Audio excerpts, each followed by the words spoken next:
sick in the mind? Are you that mentally enslaved and intellectually subservient and intellectually molested and ideologically molested?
Hello, what's up? Hello, and welcome. This is the Apostate Prophet. How is everybody doing? I hope everybody's having a fantastic day. I am having a fantastic day. Today is a fantastic day. David, what's up? How are you doing? What? Just jamming out, man. I'm in a musical mood. So, have you heard of this Netanyahu guy? Is that the guy that sent a free box of pagers to Allegedly, yeah. Hezbollah? Allegedly. And have you heard of that Nasrallah guy? Hassan Nasrallah? No. That dude inspired the pager beatbox. Beep, beep, beep, beep, beep, beep, boom, beep, beep, beep, beep, beep, beep. There goes my nuts. Boom.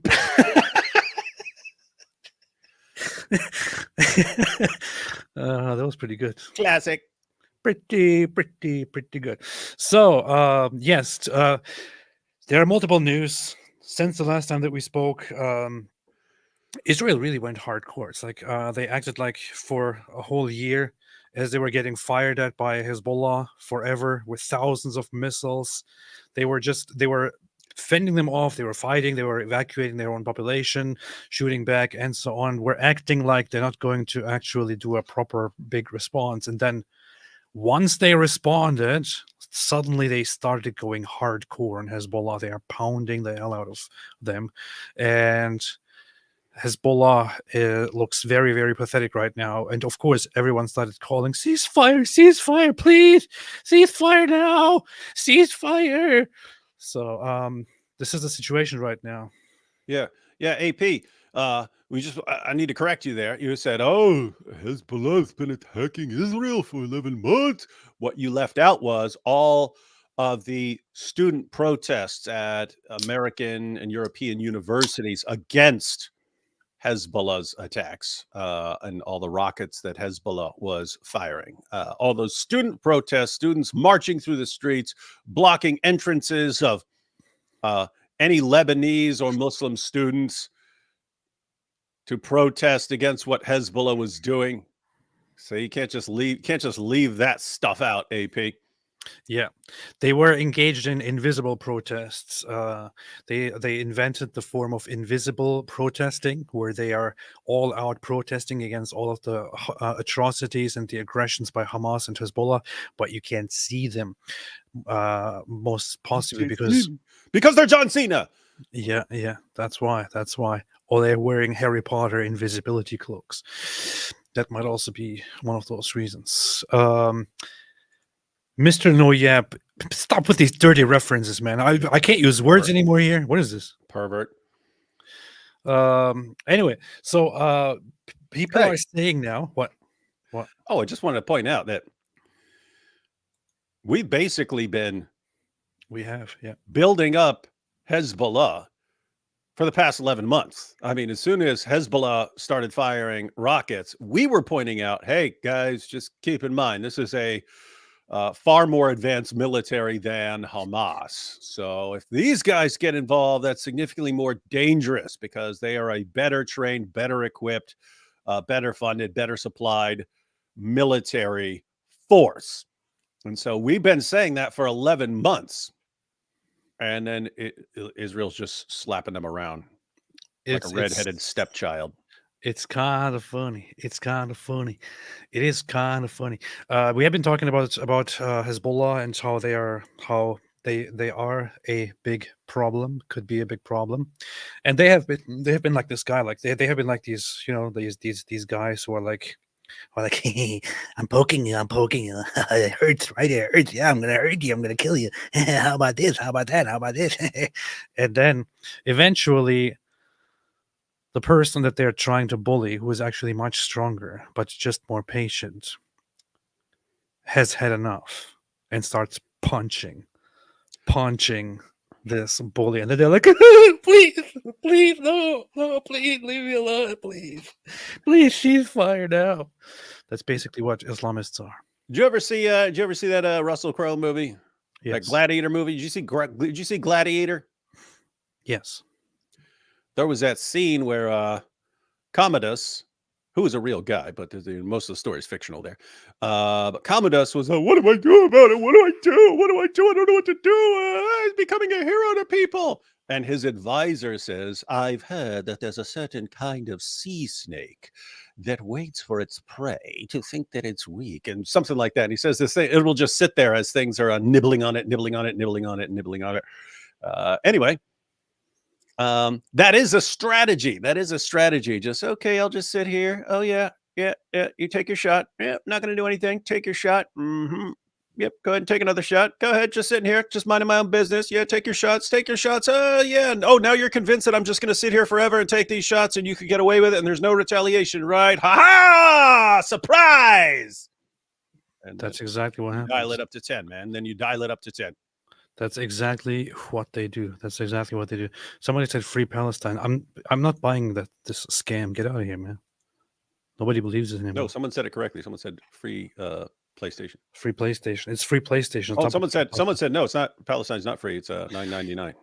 Oh yeah, that's cool. Okay, well, all right. So the latest news are apparently since today, the last few days, Israel has been hitting Hezbollah very, very hard, and of course they're like, of course now people are like, well, why would they be doing this? They'll be dead. They just want war. Civilians will die and stuff. They just want war. Everybody. So for information, Hezbollah has been firing just within the current fighting, has been firing at Israel missiles, thousands of them, since October 8th. So on October 7th, Hamas and other terrorist organizations attacked Israel. Before Israel even did something, Hezbollah jumped in and started firing at Israel. So they basically joined in on the terrorism. And then later, they started acting as if they are just firing to make Israel stop, oppressing Gaza or fighting in Gaza, which is obviously not the case. They jumped in with Hamas directly. So they have been firing missiles at Israel since then. Israel kept saying, stop,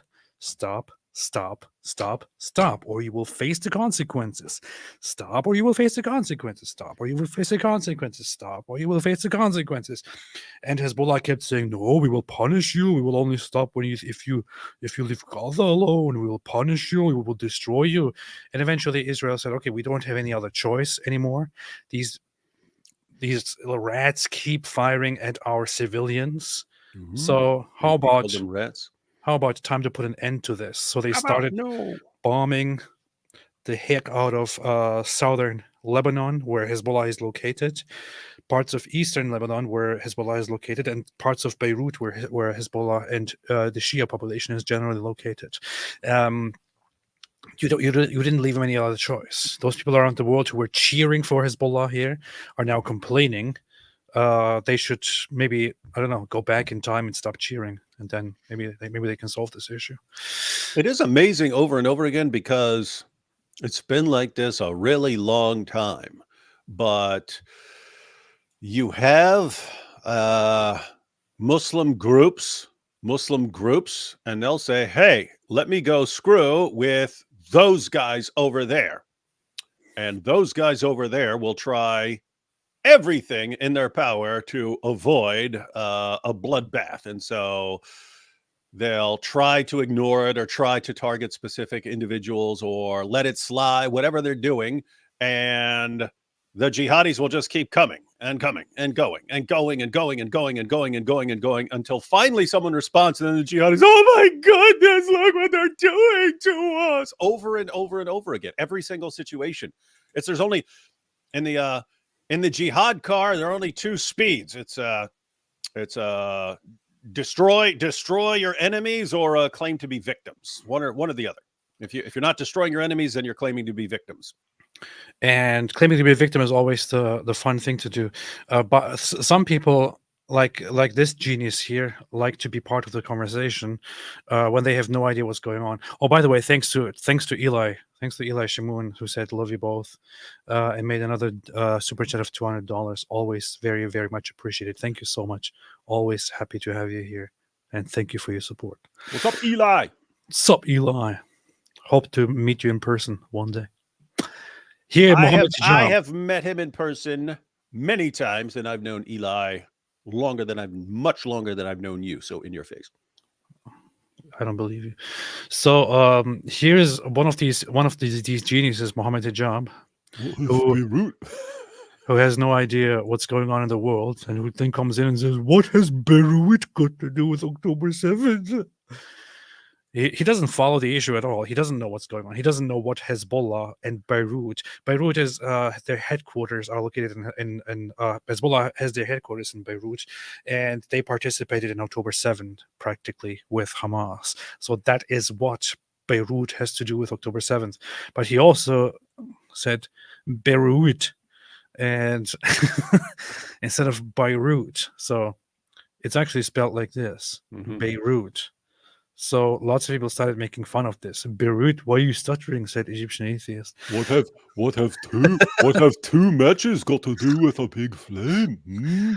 And the funny thing is, I thought, okay, well, maybe he was just typing with his thick fingers and misspelled it. Maybe that's all just what happened. But then jumbo sausage fingers. But then I went on his profile, and then he says this here. Where is the Christian outrage on the bombing of Beirut? 30% of the city is Christian. Wait, Beirut is being bombed? Where is that? I want to know about this Christian city, Beirut, where 30% of the city is Christian. Anyone know where Beirut is? By the way, the Christian population is very much unharmed and far from where the operation, the precision strike against Hezbollah took place. But what I found specifically interesting about this, aside from the whole from the repeated misspelling of Beirut, was the response from this Lebanese Maronite Christian account. Maronite Lebanon. So that is, by the way, that is interesting. That's an important difference between Lebanon and Gaza.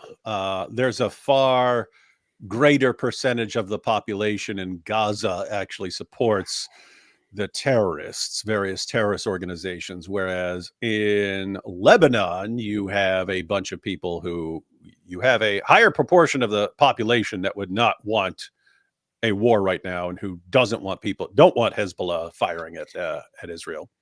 Yeah, that's true. So the Christian population in Lebanon is very much anti-war. They don't want war. They have never wanted the war. They are all against the war. The Christian leadership, the Maronite Christian leadership, explicitly says that they don't want to be part of any war. The head of the Maronite Church came out and called Hezbollah a death cult, and said that that Christians will not be sacrificial in this Hezbollah death cult, and so on. Which is what Hezbollah wants, right? They want to pull a Hamas. Hey, let's keep firing at Israel until Israel's response kills a bunch of people, and we rally more people against Israel for their response. Yeah, so the Christian community is looking at that going, we know exactly what you're doing. You're going to fire a bunch of stuff until they fire a bunch of stuff back and get a bunch of us killed when we don't want anything to do with what you're doing. So they're actually calling them out. So that's good. Yeah, the thing is, the Christian community in Lebanon is not necessarily pro-Israel. They have it is a neighboring country that has had a long conflict together because of the other Arab countries with Israel. In the war of 1948, they participated reluctantly with a tiny army of a few thousand men when they were pushed by the other Arab states to also participate. At that point, they were Christian. And later on, Israel and Lebanon came into conflict when Israel expelled Palestinian terrorists, who then went to Lebanon and there started building up the terrorist Islamist community, where they would operate and attack Israel. And there is a whole complicated dynamic going on. But the Christians in Lebanon don't want the war, and they have been very, very outspoken about this. So it's just this whole, the Islamists, wherever they go, they cause problems, and that's what happens. And by the way, I mean, doesn't it suck? Like when Gaza has Hamas cross over a border, start a war, every sane person on the planet knows what's about to happen. We all know that. We all know there's no hope of them winning that confrontation. We all know that a bunch of Gaza is about to be bombed down to rubble when all those terrorists go and hide under those buildings and so on. So we all know that's going to happen, and they'll do it anyway. They'll do it anyway because they think, oh, maybe years down the road, this will add up. This will eventually lead to a victory.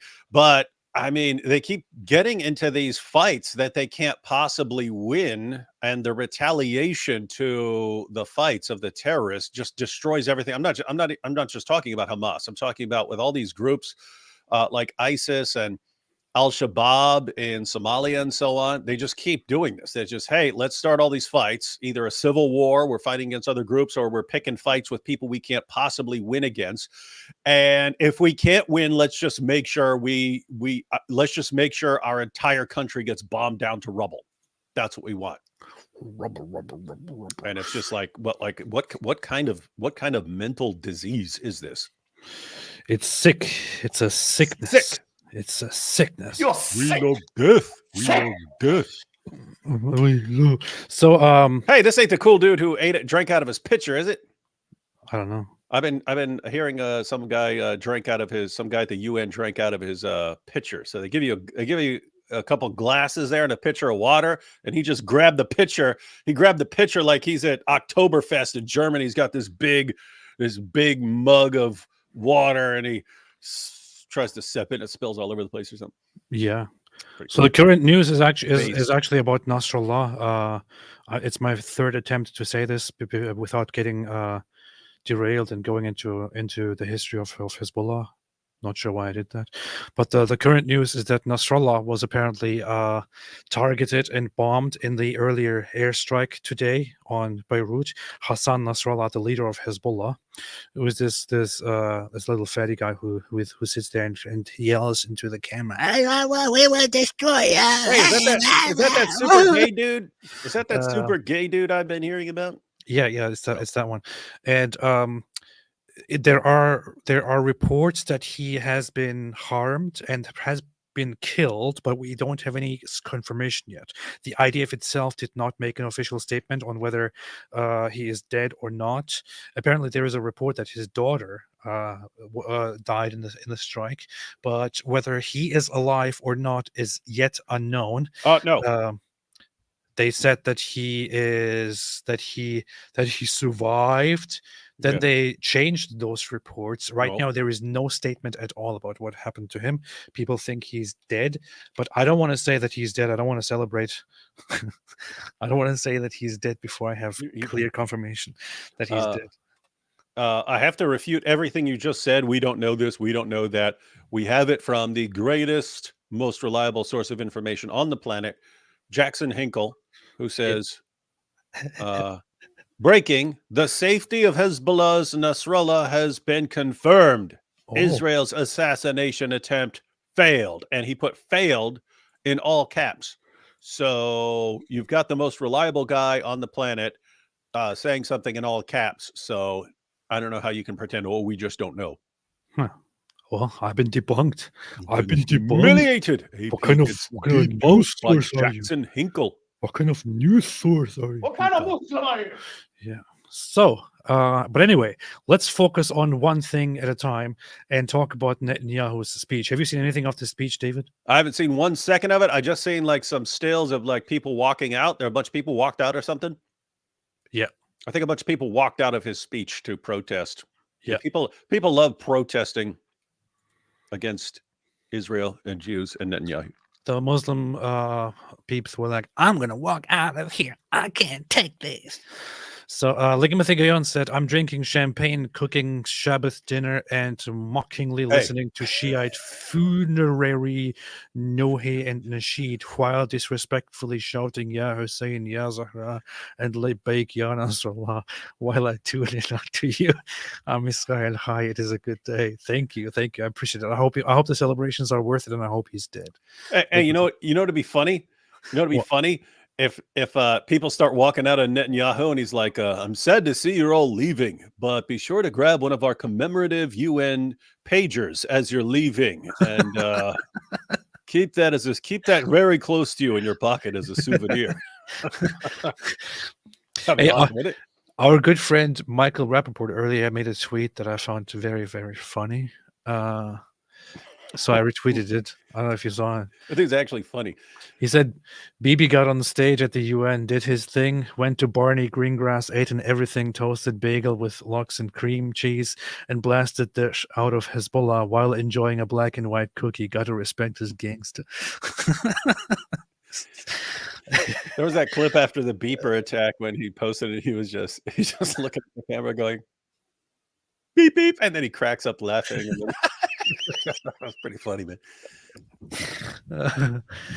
Man, he's still using this profile picture, which he, as he explained,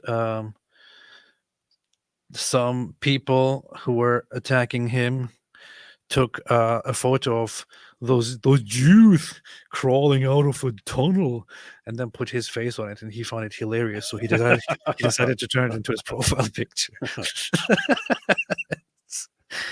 Oh man, the guy is actually fun. All right, so this is Netanyahu's speech that he gave today at the United Nations. That's not Netanyahu, dude. It's not. It's Netanyahu's brother. This is Netanyahu's speech that he gave at the United Nations. It is a very. I saw bits and pieces of it.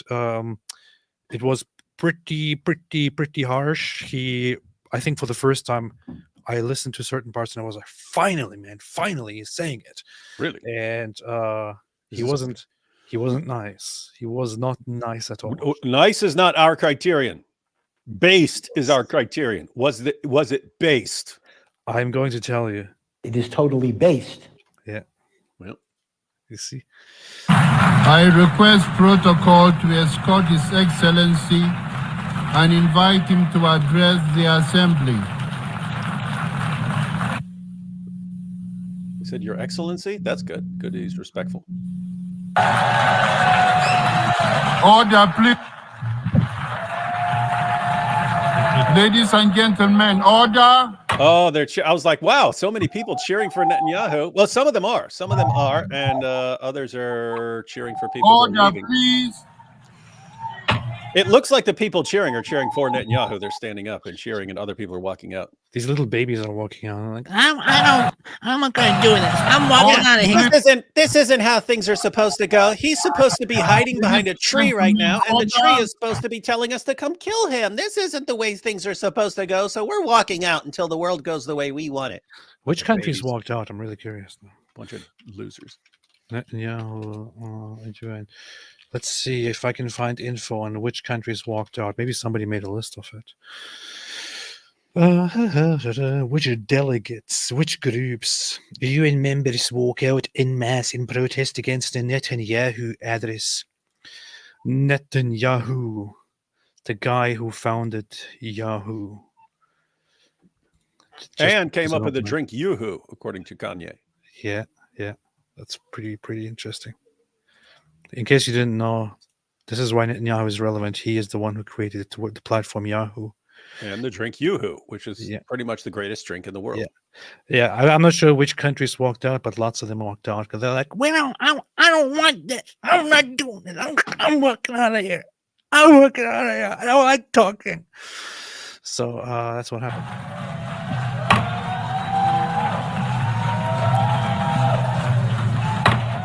Order, please.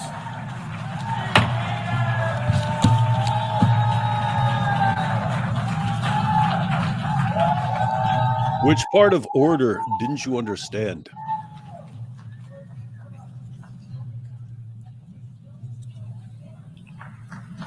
Come on, say it. Say, now that the cowards have left. Mr. President, ladies and gentlemen, I didn't intend to come here this year. My country is at war, fighting for its life. But after I heard the lies and slanders leveled at my country by many of the speakers at this podium, I decided to come here and set the record straight. And give you pagers, 3 pagers. It is interesting that people. I decided to come here to speak for my people, to speak for my country, to speak for the truth. I find it so funny. Those that walked out just did him a huge favor here. Yeah, because now it sounds like everyone is cheering for him. They could have stayed and booed, and then things would have been a mixture of cheers and boos. Instead, all the booers left, and now it's all just cheers for everything he says. Yeah. Hey, I have a great. Maybe there was somebody. Man, the UN really loves Netanyahu, man. Listen to Yeah. these clips. They love him. The entire UN loves this guy. Maybe there was somebody behind this, some pro-Israeli, instigator behind this who thought, "Hey, how about let's all walk out when Netanyahu Yeah, comes that would in? be funny, All right? those who hate him, let's all walk out together." It was a Mossad guy. The Mossad guy snuck in there and he's like, "Hey everyone, let's all protest him by everyone who hates him walking out. Does that work? Is that we want to do that?" And they're all like, "Yeah, what a great plan. All right, let's all leave." And then what's left? Woohoo! BB, BB, BB, BB. You see, the Jews, they plant this again. They're behind everything.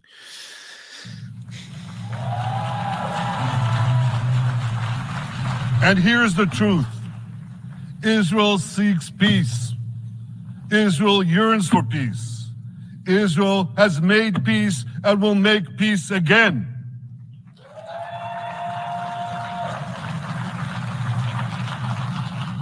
Yet we face savage enemies who seek our annihilation, and we must defend ourselves against these savage murderers.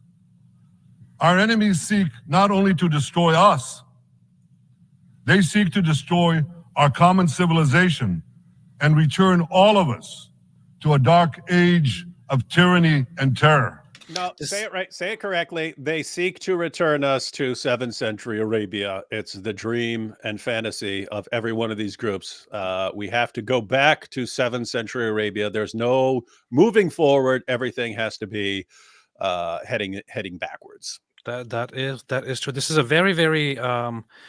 very important point that he's making here. And then there are lots of people out there who say, "Oh, I don't agree with everything that Israel is doing, so I can't defend them or I can't support them, and I think they're also guilty in this and all that." It's not just about Israel. It's not just about Israel. It's not just about them. If you don't care about Israel, if you don't care about Jews, if you don't care about any of that, but if you still are against Islamic terrorism, if you still are against going back far into the past and reversing all kinds of progress that humanity has made, if you are against peace, if you're against, if you are for peace, if you are against the destruction of human rights and so on, you should be on the side of Israel in what is happening right now, because the enemy that Israel is facing, including Hamas, Hezbollah, and the others, they are not just organizations that think, "Oh, our only problem is just Israel. It's just this land here. All we care about is this land. We just want Palestine to be free. We just want free Palestine. And once we have that, it's okay. Everything's over. We're good. We're good. No, this is not what these organizations are about. These organizations are about subjugating the non-Muslim, disbelieving people, foremost the Jews, but not only the Jews. It starts with the Jews, but it doesn't end with the Jews. It starts with Israel, it doesn't end with Israel. Before 1948, the Arabs living in the land also had the right to declare their own state. They also had the right for self-determination, but they rejected it because they didn't want Jews to have such a right. They thought, we are supposed to have such a right. Jews are not supposed to have such a right. They are supposed to be our subjects. That's the only way they can exist.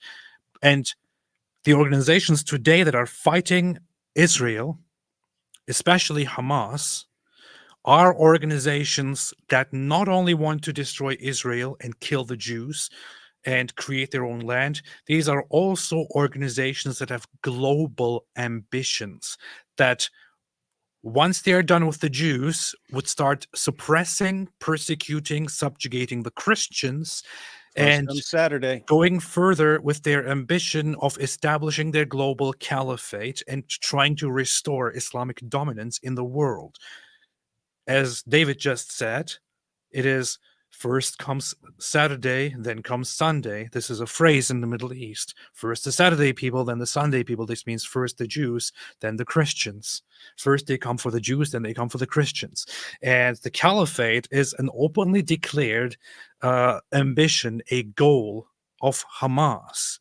When you ask the Shia side, Hezbollah and Iran, they also have ambitions of establishing something similar, just dominating the sphere and preparing it for the Mahdi to establish the Shia dominance over the region and build Islamic imperialism once again in today's time. This is not about Israel. It's not about land.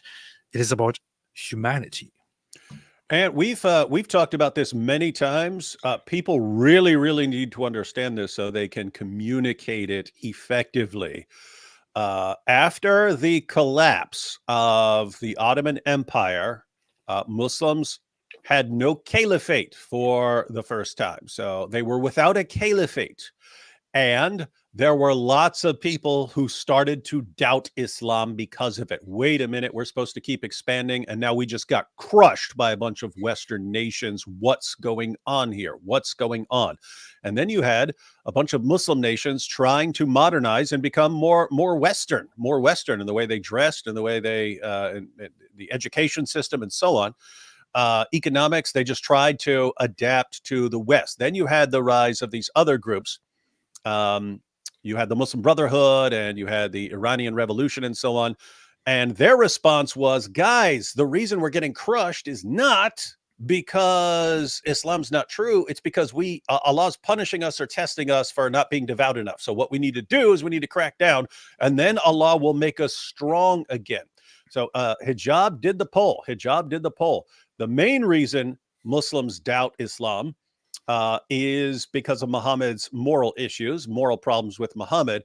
But another strong response, another heavy response was the weakness of the ummah. The weakness of the ummah is a constant source of doubts for Muslims. Wait a minute, aren't we supposed to be conquering the world right now? Why are we the weakest? Why do we have to go to Western nations and say, please, sir, may I have some more? Can we have some handouts? Why is everything like that? Why is everyone stronger than us and we walk around whining and throwing tantrums over everything? So that actually plays a role in their thinking and their doubts about Islam. Guess what?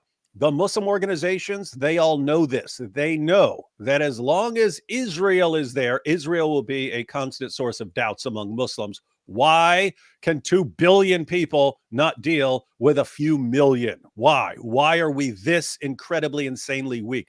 But they know if they just stay the course and sacrifice their entire populations and so on, get their own places bombed down to rubble, get enough stupid student protesters around the world to all rally, and if eventually, certain number of years down the road, they somehow get victory over Israel, they know that is the rallying cry. You see, we're strong again, and now Allah is blessing us, so let's get back into action and subjugating the world. Terrorize everybody in every direction. We're going more offensive right now. you would instantly, if Israel collapsed, you would instantly, I'm guaranteeing you, see the revival of a new caliphate. You would have, you see, we're getting the new caliphate now. We're organized. We're going to terrorize you all. And they already have millions of people in Western nations to jump on board with the caliphate. It would be a global bloodbath. And that happens like falling dominoes if Israel falls first. This is very, very, very, very, very true. But about the doubts, I want to say, What doubts, man? yeah. There is one. Here's something that I quickly want to address. Hattori Hanzo here from Kill Bill says you are just saying this to, by saying if we don't do this, they will come for so you use fear to influence Christian. Nope. Stick to making swords there, sport. And I'm not the one saying this, Mr. Sword Maker. It's not me saying this. It is Hezbollah saying. It's Hamas saying it. Here. في هذا اليوم وفي هذه التجليات بفضل الله سبحانه وتعالى لنتطلع إلى أمرين مهمين نحن قاب قوسين أو أدنى منهما. أولا هو تنظيف فلسطين من دنس اليهود واستئصالهم بإذن الله، وهو قاب قوسين أو أدنى. 4 سنوات أخواننا، 2022 بنكون خلصنا منهم. أما الأمر الثاني وهو إقامة الخلافة بعد أن تتعافى الأمة من سرطانها وهو اليهود بإذن الله سبحانه وتعالى. أنه لا يعني أننا سائرون في مسيرة العودة السلمية، أننا تخلينا عن المسيرة العسكرية الجهادية. So, the whole topic of global ambition and not stopping after being done with the Jews and establishing a caliphate, a global, and going global is not something that I am just making up. It is something that Hamas is saying to their own people in Arabic in Gaza. Of course, they got the timeline a little bit wrong. He said we will have done this by 2022. They failed, of course, because COVID, came and then slowed down the economy. So, like lots of other industries, Hamas also suffered. Islamic terrorism also suffered. But yeah, maybe I should have played this not from here. Now this video is messed up. Come on! It just told me that. Wow. Israel seeks peace against these savage murderers. Our enemies seek not only to destroy us, they seek to destroy our common civilization and return all of us to a dark age of tyranny and terror. When I spoke here last year, I said we face the same timeless choice that Moses put before the people of Israel thousands of years ago. As we were about to enter the promised land, Moses. Why is Jew talking about Moses? Moses was Muslim. Said that right here in the Quran. Look at this. Jews are trying to take everything. They're stealing everything from others. They even stole Moses. Look at this. Talking about Moses. You know, it's funny. Every time he's saying something, and these are savages and stuff, and I'm thinking, it would be funny if we were allowed to edit the script a little bit. I'm like, these are savages. What do you expect from people who follow a pedophile? Just drop that stuff in everywhere. But like he's citing sources and stuff like this. Yeah, as it says in Sahih Bukhari. That'd be awesome. Hey, BB, let us write a script for you one day. It'll be funny. It'll be an interesting movie plot where we take control of the writing and sneak such things into it, and he stands there and reads it, and is like, excuse me. I didn't mean to say that. Moreover, what kind of man takes the wife of his own adopted son? Huh? Can anyone want to explain that? Hey, there are these people are making good use of AI voice stuff, which I haven't experimented with yet. You could totally turn this Netanyahu speech into a speech about Muhammad, the child molester, and all that. So Do it. Make it like a just a 2-minute little speech, and then you be shocked when you share it, and watch how many people. look at this. Look at this grumpy say, Shut up and play the video, wankers. Hey, just for that, we're not playing 1 second of this video anymore. Yeah. Grumpy. I'm Go done be with the grumpy video. Somewhere else. I'm done with the video. How about Yeah. if you want to watch the video plain, simple, and completely without breaks, go watch the video. Don't watch this. Yeah. Hey, let me click on this show where these guys discuss the clips, and then all I'm going to do is complain that they're discussing the clip instead of just playing it and watching it, which would be a copyright violation. Duh. How about you just play the video, mate? Just told us that our actions will determine whether we bequeath to future generations a blessing or a curse. And that is the choice we face today. The curse of Iran's unremitting aggression, or the blessing of a historic reconciliation between Arab and Jew. This guy's good. In the days that followed that speech, the blessing I spoke of came into sharper focus. A normalization deal between Saudi Arabia and Israel seemed closer than ever. Yes. But then came the curse of October 7th. Yes. Thousands of Iranian-backed Hamas terrorists from Gaza burst into Israel in pickup trucks, on motorcycles, and they committed unimaginable atrocities. They savagely murdered 1,200 people. They raped and mutilated women. They beheaded men. They burned babies alive. They burned entire families alive, babies, children, parents, grandparents, in scenes reminiscent of the Nazi Holocaust. Hamas kidnapped 251 people from dozens of different countries, dragging them into the dungeons of Gaza. Israel has brought home 154 of these hostages, including 117 who returned alive. Heavy stuff. Heavy stuff. The one thing he just pointed out, so the curse and the blessing. Isn't it interesting that before October 7th, Israel was continuing diligently on the path of making peace, reaching out and making peace with all the Arab nations, right? It was the revolutionary news came of Israel making a deal with Saudi Arabia. When I first heard of it, other countries normalizing relations with Israel is impressive, but then the news of Saudi Arabia normalizing relations with Israel sounded insane to me, because when I was a Muslim, I couldn't have ever imagined such a thing. And shout out to my homie Donald Trump. Shout out to my boy Donald Trump for making this possible, for making the Abraham Accords possible. But yeah, Israel was doing that. Israel was pursuing regional peace with the Arab nations. They were on this path. They clearly were not on a path of trying to, make war with everyone and expand. They were putting their best efforts into peace. And then October 7th happened, and everything stopped, and fighting and violence started once again. And now people are acting like it is Israel that is just a troublemaker.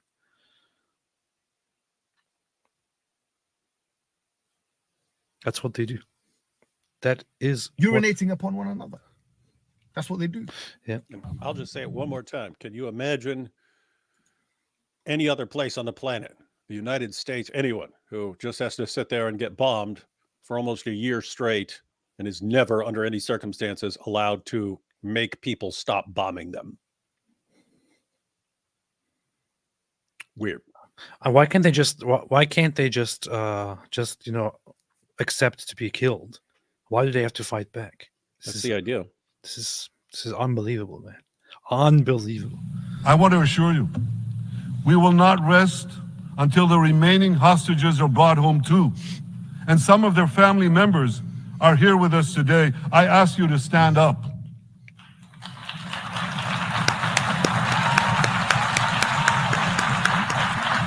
With us is Eli Stevie. Husani Dan was abducted from the Nova Music Festival. That was his crime. A music festival. And these murderous monsters took him. Kobe Smirno, whose son Jonathan was murdered, and his corpse was taken into the dungeons, into the terror tunnels of Gaza. A corpse held hostage.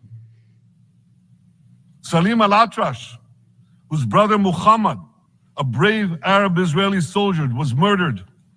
His body too was taken to Gaza. And so was the body of Ifat Hyman's daughter in Bar, who was brutally murdered at that same music festival.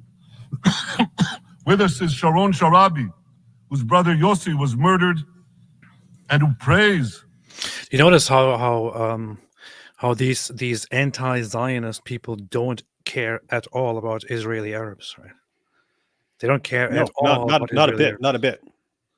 I mean, think seriously. I mean, jihadis could cross over the border and slaughter every Muslim living in Israel. You wouldn't hear a peep out of these guys because it's you're on the same side as the Jews. Yep. Which is what happened on October 7th. The terrorists going into Israel killed many Arabs. They killed Arabs. They shot at Arabs. They kidnapped Arabs. They took Arab hostages. They took Israeli Arab hostages, including Muslims. They took them hostage, brought them to Gaza, kept them there for a long, long time. One recently, just very recently, was brought back by Israel, by the IDF, because Hamas doesn't care. To them, the Arabs inside Israel are traitors because they are living among and with the enemy and are compliant. This is why they also deserve to be killed.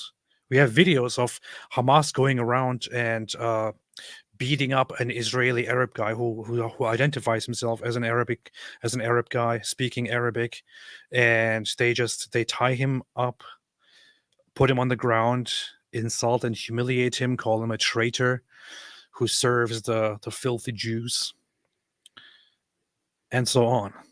We have an instance of an Israeli Arab man driving with his wife who wore a hijab. She was shot at when a Hamas terrorist stopped in front of them. They shot into the car, including at her, despite clearly seeing that she is a hijab-wearing Muslim woman.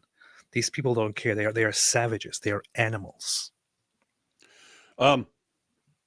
Important to keep in mind the reasoning. So lots of people are familiar with passages like "Do not take the Jews and the Christians as friends or allies. If you do, you're one of them.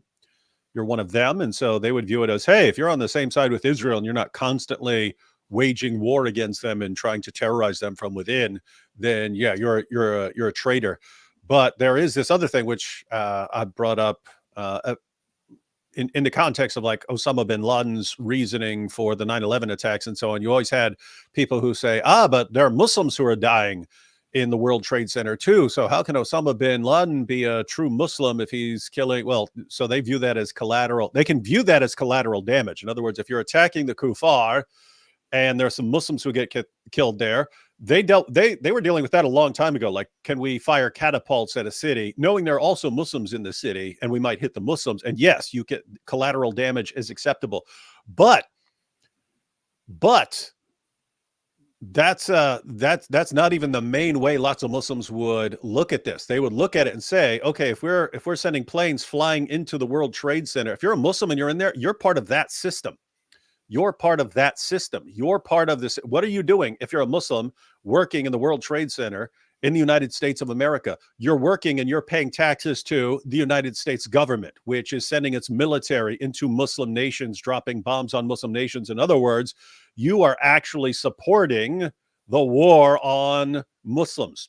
And so you have Muslims who would look at other Muslims who live in Israel in that exact same way. If you're a Muslim, Arab Muslim living in Israel, and you're not just there to wage war against Israel, then you are what? You're working, you're paying taxes to the Israeli government, which pays for its military to oppress our people. Oh, you have to die. You have to die. That's the reasoning. So that's why they would gladly kill even Muslims if they cross over.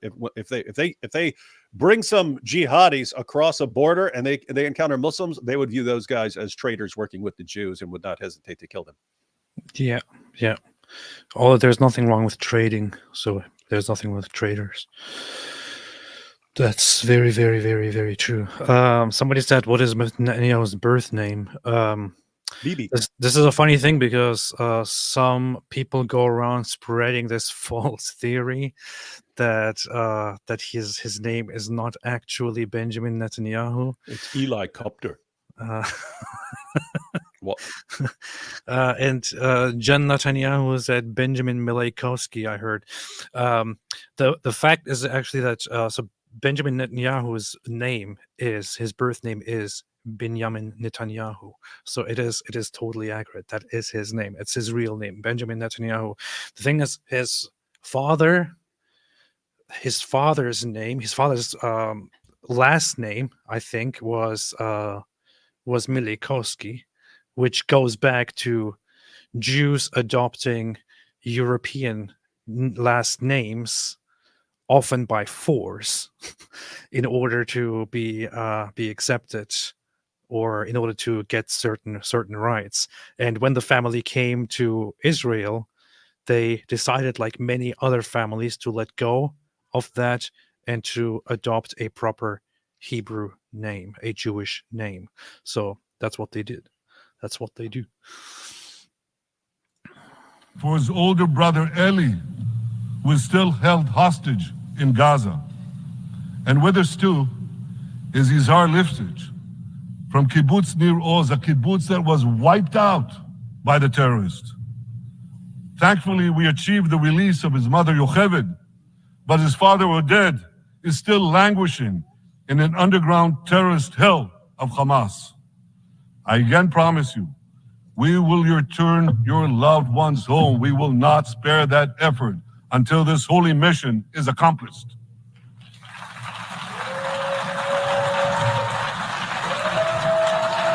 Okay? No one booing, ladies and gentlemen. No one booing. The entire UN agrees. You see, everyone loves it. Everyone loves it. Everyone, the entire UN loves Netanyahu. Alhamdulillah. BB, BB, BB, BB. The United Nations approves of Netanyahu. You see here, the UN loves Bibi. Alhamdulillah. This is based. You see, where's all the hate? Where did all the hate go? That's why they call him based Bibi. Yeah.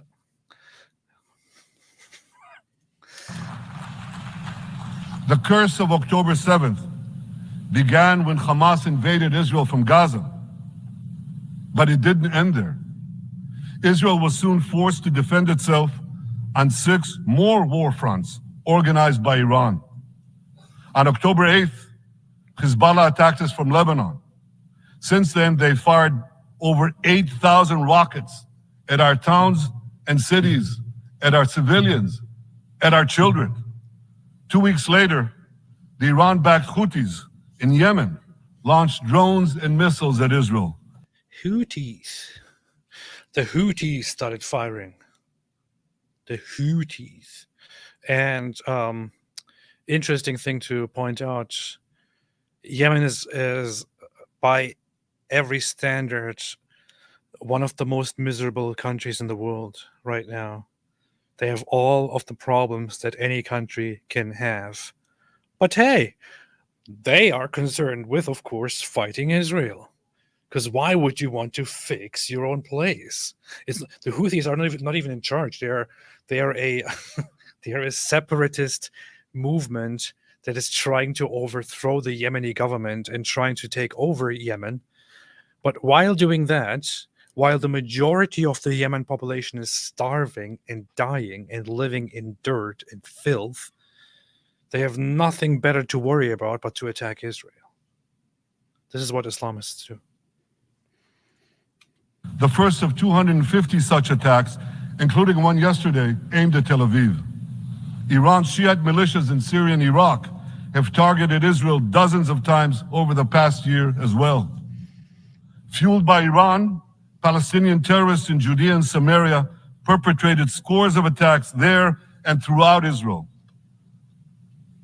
And last April, for the first time ever, Iran directly attacked Israel from its own territory, firing 300 drones, cruise missiles, and ballistic missiles at us. And the funny thing is, they also that was supposed to be a huge attack, as Iran claimed, but they really thought it was. They really thought, aha, now you're gonna taste the full power of Iran. Iran, now you're getting the Iran rockets, and you saw these Muslims cheering, yay, Iran, Iran, Iran, and Israel went like this. Why you kiss us like that? Huh? Hey, I'm not a goat. Don't kiss us like that. That's what they did. You know you know what happened on this is people should use these things for historical purposes in the future. Always interesting. Google the 2024 Iranian drone attack on Israel. Look it up. Go on it. Go on the information that people have gathered in the fantastic encyclopedia of Wikipedia, and go on it. It's a huge missile strike, which Iran said, this is going to be the big punishment. Now you will feel the wrath of Iran on your own soil. You have asked for it. Ha, ha, ha, ha. And the outcome is an airbase slightly damaged. Casualties, 1 Israeli Bedouin, Arab, civilian, critically injured by shrapnel. 31 others treated for minor injuries or stress. Or post-traumatic stress. This was the great action, the great punishment, the great act, the great wrath unleashed by the great Islamic Republic of Iran, which left 1 Israeli Bedouin civilian critically wounded in the Negev desert. 7-year-old girl, says right there on the other side. Yeah. 7-year-old Israeli Bedouin girl. That's the might of Iran. Do you see? We took out a 7-year-old Israeli Bedouin girl. You see the might of Iran. Yes. The Persian Empire has returned. You see. You see. Oh man, these idiots. Oh. I have a message for the tyrants of Tehran. Hey, where are you at, Iran? Hey, Iran, what's up? That's funny. That's funny they showed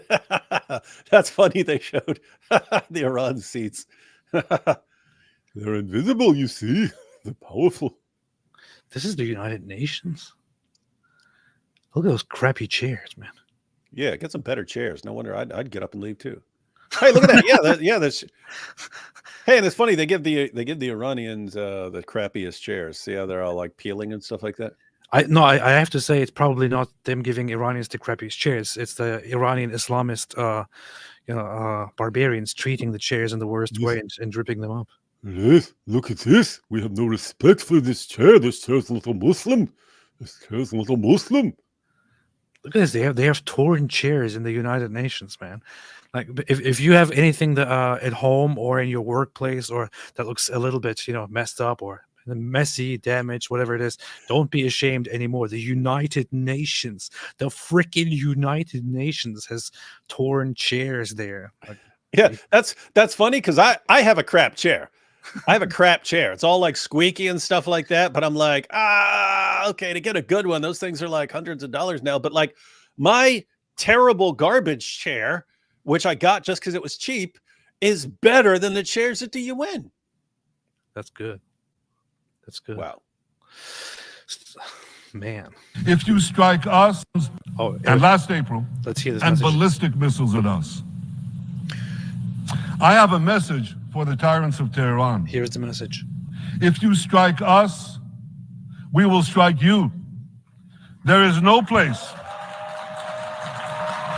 Say it. You can't hide. There is no place in Iran that the long arm of Israel cannot reach. Oh, Our Middle East. oh. This is why. As recent events have shown. This is why. I heard this and I thought, finally. That's not what I said. I said it in a more explicit way to myself. But I said, finally. He said it. Finally, he's saying it. Go off. Just say it, man. Let's hear it. Let's get it. They will complain anyway, no matter what you do, no matter what you say. Show your power. Show your might. Let them taste it. Alhamdulillah. We will strike you. And you see these, look, you see the United Nations approves. The United Nations audience is cheering.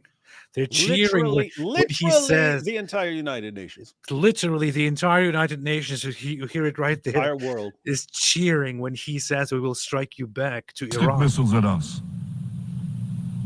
I have a message for the tyrants of Tehran. If you strike us, we will strike you. There is no place.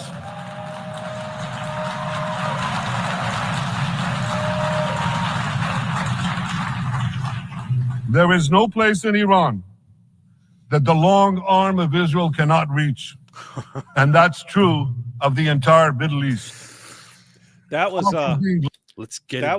was straight Sean Connery in The Untouchables. Bibi was like listen, you pull out a knife, we pull out a gun.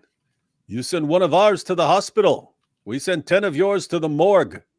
That's the Israeli way. Man. This is good. He's just saying it. There's no place in Iran where you can hide. There's no place in Iran which the long arm of Israel cannot reach. And in fact, I'd like to pause my speech to play this song. Nowhere to run to, nowhere to hide, nowhere to hide. It'd be awesome if he did that. No, he was going to play Straight Outta Compton. Yeah, hey, Bibi, you gotta just let us write one speech. It will be legendary. Beirut is on fire, said Pablo Ankara. Stop making fun of Mohammed Hijab, man. Stop making fun of Mohammed Hijab. What's the problem? Hu Jintao says AP so late. By the time he reaches the hospital for his kid's birth, kid would have grown up, burned his first Quran, and returned to same hospital with burn injury. This is a very, very good assessment, and it also sounds very realistic. Alhamdulillah. Sanke Hispanic AP brought a lot of value for money yesterday. What benefits does Turkish AP have to offer? Well, you were live with Hispanic AP yesterday. Oh, Jorge. Yeah. Oh, okay. That's interesting. Yeah, I was there with Jorge. Interesting. Abraham Harp said, as a Leb who had lived in the region for years, it dumbfounds me the way the West views Israel. Get rid of Hezbollah, Hamas, Islam, and then we can rebuild. Thank you. Yeah, isn't it? I mean, when you hate someone so much, it's like it's the same dynamic. I've read like statistics on men and women who get divorced, and they've asked the question: if you could make sure your partner, your ex-partner, is unhappy, but it would require that you be unhappy too, would you do it? And it's like a disturbing number of people who, yes, even if it meant my life sucked for the rest of my life and I was completely miserable, as long as he's miserable too, it would be worth it. But it's that like, I would gladly be miserable and depressed and unhappy if he was miserable and depressed and unhappy too. And they actually ask, okay, what if you being happy also meant that your ex was going to be happy? Would you want your ex to be happy if it meant you were going to be happy too? No, they'd rather both be miserable than both be happy. And it's like that in the Middle East. They could just be building entire nations and getting along, but it's like, I hate Israel so much that if I can even just slightly annoy them, it's worth destroying my entire country and us never building a stable country at any point in the future. It's worth that. If we could just make them uncomfortable, it's worth destroying our own entire nations. And that is some serious next level hatred. Beast. Ooh. This just in from Syrian girl. Did Israel nuke Lebanon? Did they nuke? Was that a tactical nuclear bomb? She keeps saying that. Any big explosion she posts, was that a tactical nuclear bomb? And I'm sitting here thinking, like, is she seriously that stupid that she thinks that someone could just fire off a nuclear bomb? Or is she just like lying and so on? No, I think she is actually that stupid that she thinks big explosion means nuclear bomb. I think it's two things. She's that stupid, and she's also that much given up because her favorite dictator, Bashar al-Assad, turned Syria into a hellhole, and there's no recovery. So she hopes just for a nuclear war. She would love it, absolutely love it. Here's the UN General Secretary Guterres saying, war in Lebanon could plunge the Middle East toward unimaginable consequences. This is a very, very cool story, dear Guterres. How about you convey that to Hezbollah and Hamas and do something to urge and to pressure the terrorists in de-escalating, surrendering, stopping the fighting, and so on, instead of being the useless garbage club that you are leading and pointing out the obvious every single time. Hey, I don't know if Sister K is sending messages to you, Mr. but she's apparently watching. She's apparently watching, and because she's sending me song lyrics to Straight Outta Compton, because you mentioned Straight Outta Compton, but she's sending me lyrics, and so the lyrics go: straight out of Israel, crazy Jew named BB. Muslim get scared when the phones go beep beep.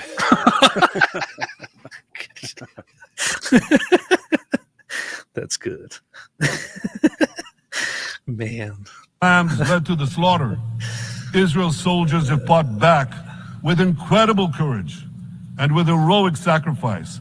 And I have another message for this assembly and for the world outside this hall. We are winning. Winning. Why? Because we have dragon blood coursing through our Hashtag veins. winning.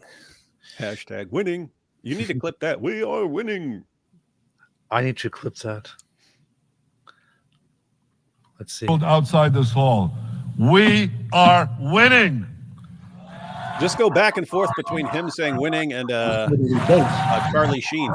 There are some people who are not clapping. Find them now.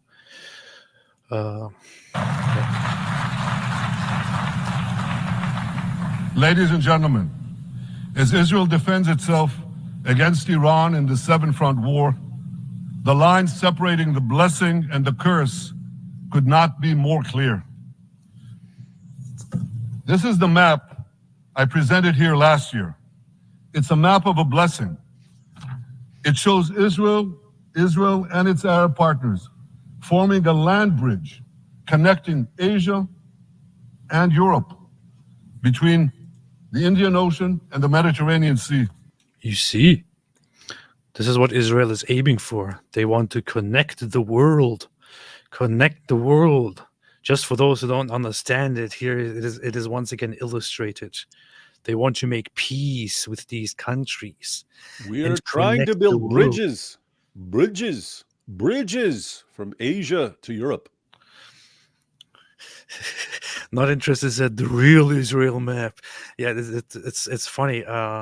Some people probably say, "Well, this is actually he's sending a message. Why is Israel on the map? Why is Israel on the map? And why do they control all the green territory in his fantasies? This is a secret message. He's saying, let's take over the whole world. There's no Israel on the map. It's just Palestine. It's just Palestine. This is the proof. It's such a secret message that he puts it right in front of the UN. Across this bridge, we will lay rail lines, energy pipelines, fiber optic cables, and this will serve the betterment of 2 billion people. Now look at this second map. It's a map. Wah, wah, wah. That ruined the entire speech, baby. Gotta organize your stuff ahead of time and practice with your visual aids. Yeah, I was with you until this, but now that you presented it upside down, I don't know, man. I can't take you seriously anymore. Yeah, now I'm thinking the beepers were mean. They were just mean. Yeah. Look at the second, 2 billion people. Now look at this second map. Hey, he could have saved it by saying, yes, it's upside down because of their upside down worldview. And then look at the second map. It's a map of hey, wait a minute. The curse. How's Israel still on the map? If you want to talk about that curse. Well, he's just pointing out that these are currently the curse that are preventing the blessing. You see down there? You see? It's funny. You see down here is Yemen, but they didn't paint all of Yemen in black. Unlike Iran, they only put a little section, blank section for the Houthis. It's kind of funny. It's a map of an arc of terror that Iran has created and imposed from the Indian Ocean to the Mediterranean. Iran's malignant arc has shut down international waterways. It cuts off trade. It destroys millions, destroys nations from within, and inflicts misery. Will Turkey join, said Paul Hill. Turkey doesn't join anything. All Turkey does is talk. Erdogan comes out every now and then and says, oh, we do not accept Israel. We condemn what Israel is doing. And we will stop Israel. And then they go back and just do their regular dumb stuff. And kill a bunch of Armenians. 2 months later, they come back and they're like, we say no to Israel. They don't do anything. Turkey is pathetic. That's how Turkey is. That's how they are. And millions. On the one hand,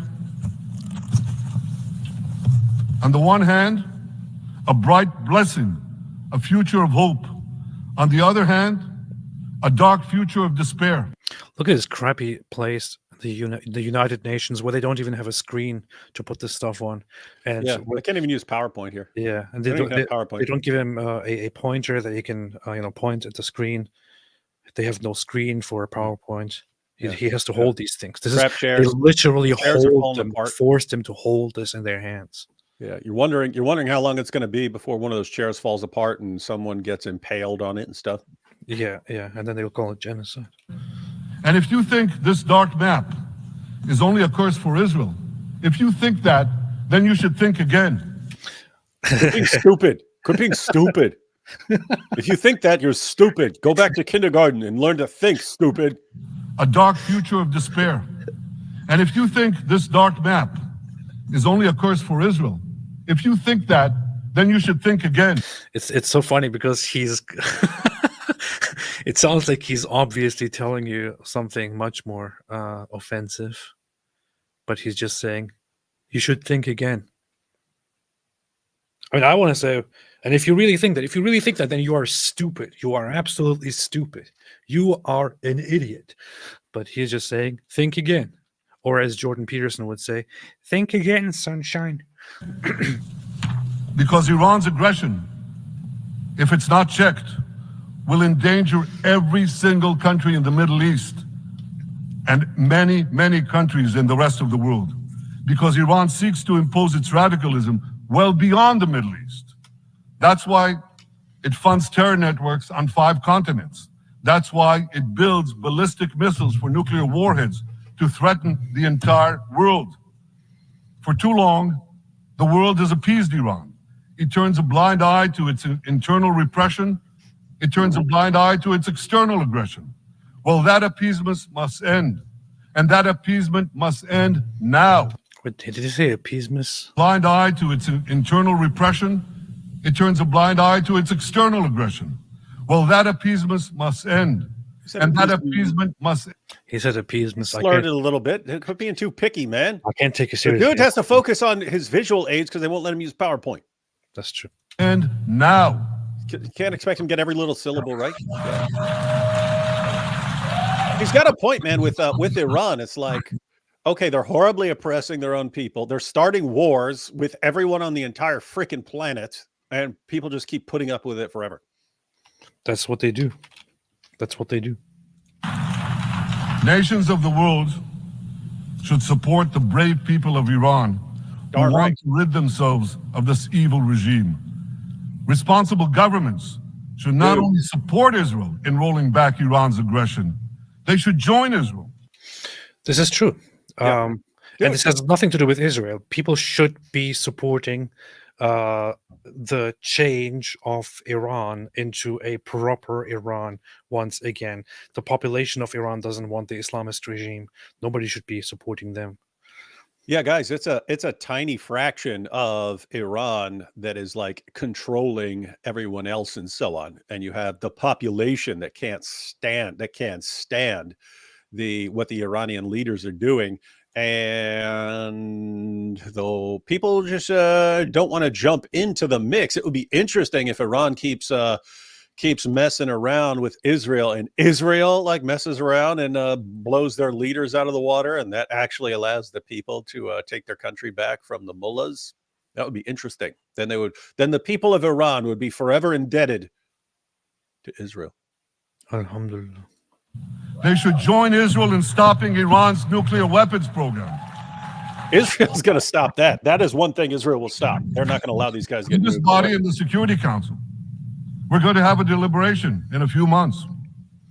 And I call on the Security Council to snap back UN Security Council sanctions against Iran, because we must all do everything in our power to ensure that Iran never gets nuclear weapons.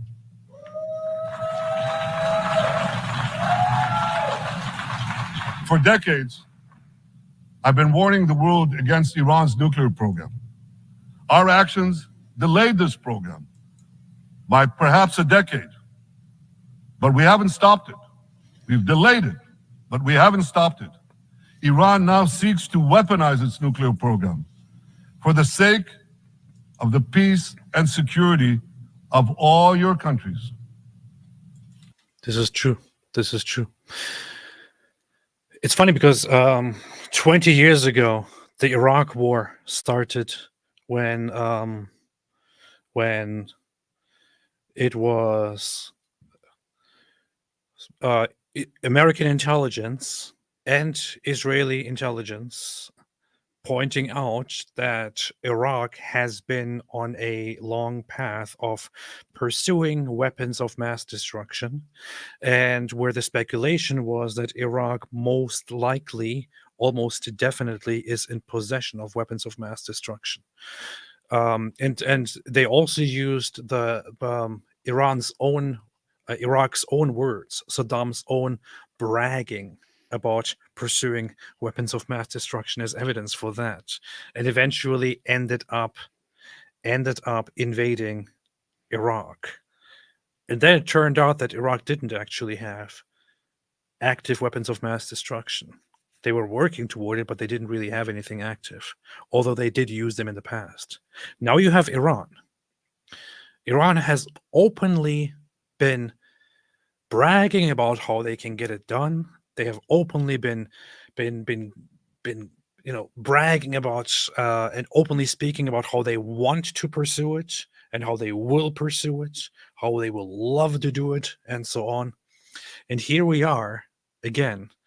But now, because of the whole Iraq thing, maybe that's why people don't take it seriously. I don't know. But Iran here in this case is openly saying again and again, and has openly said that they are pursuing the nuclear project, and that they are totally in the right and capable of developing weapons of mass destruction. What shall be done? But then again, North Korea has nuclear bombs. The world is wild. Wait, who said what about what? Let's see. Who said what about weapons of mass destruction? This WMDBS was done in Iraq and it effed that nation. They never had any such thing. This is not actually entirely true. Iraq did use weapons of mass destruction in the past, which is also which was also used as strong evidence for the idea that they probably still do have it. And the fact that Saddam himself and his government itself claim that they have the right to develop it and they have the goal to develop it and so on didn't help, of course. This is not just the US and Israel making baseless accusations and then going in based on that. This is based on lots of evidence, including Iraq's own claims. And Saddam did use weapons of mass destruction in the past. This is a fact. People act like, oh, we didn't find weapons of mass destruction when Iraq was invaded. It was all a lie. It wasn't all a lie. They did use them in the past. That includes using chemical weapons to mass kill entire populations, such as in Halabja, where Saddam Hussein used chemical weapons to kill thousands of Kurdish people. This actually happened. There are some people nowadays going around saying, "Oh, did you know that Iraq was a complete lie? They never had weapons of mass destruction." Weapons of mass destruction, it doesn't just mean nuclear weapons, it means weapons of mass destruction. That's what it means. And here is one instance. 1988, the Halabja massacre took place in Iraqi Kurdistan in the north. 3,200 to 5,000 people were killed in a chemical attack with mustard gas. Between 7,000 and 10,000 injured.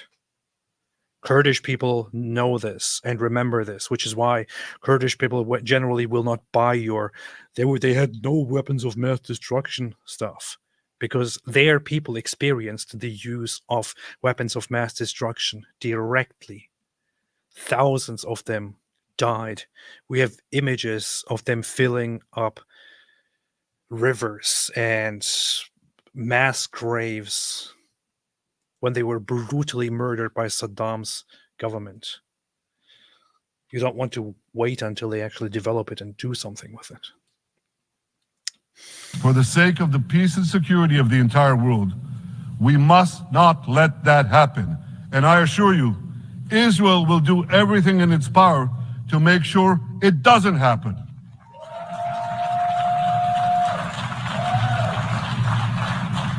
So, ladies and gentlemen, the question before us is simple.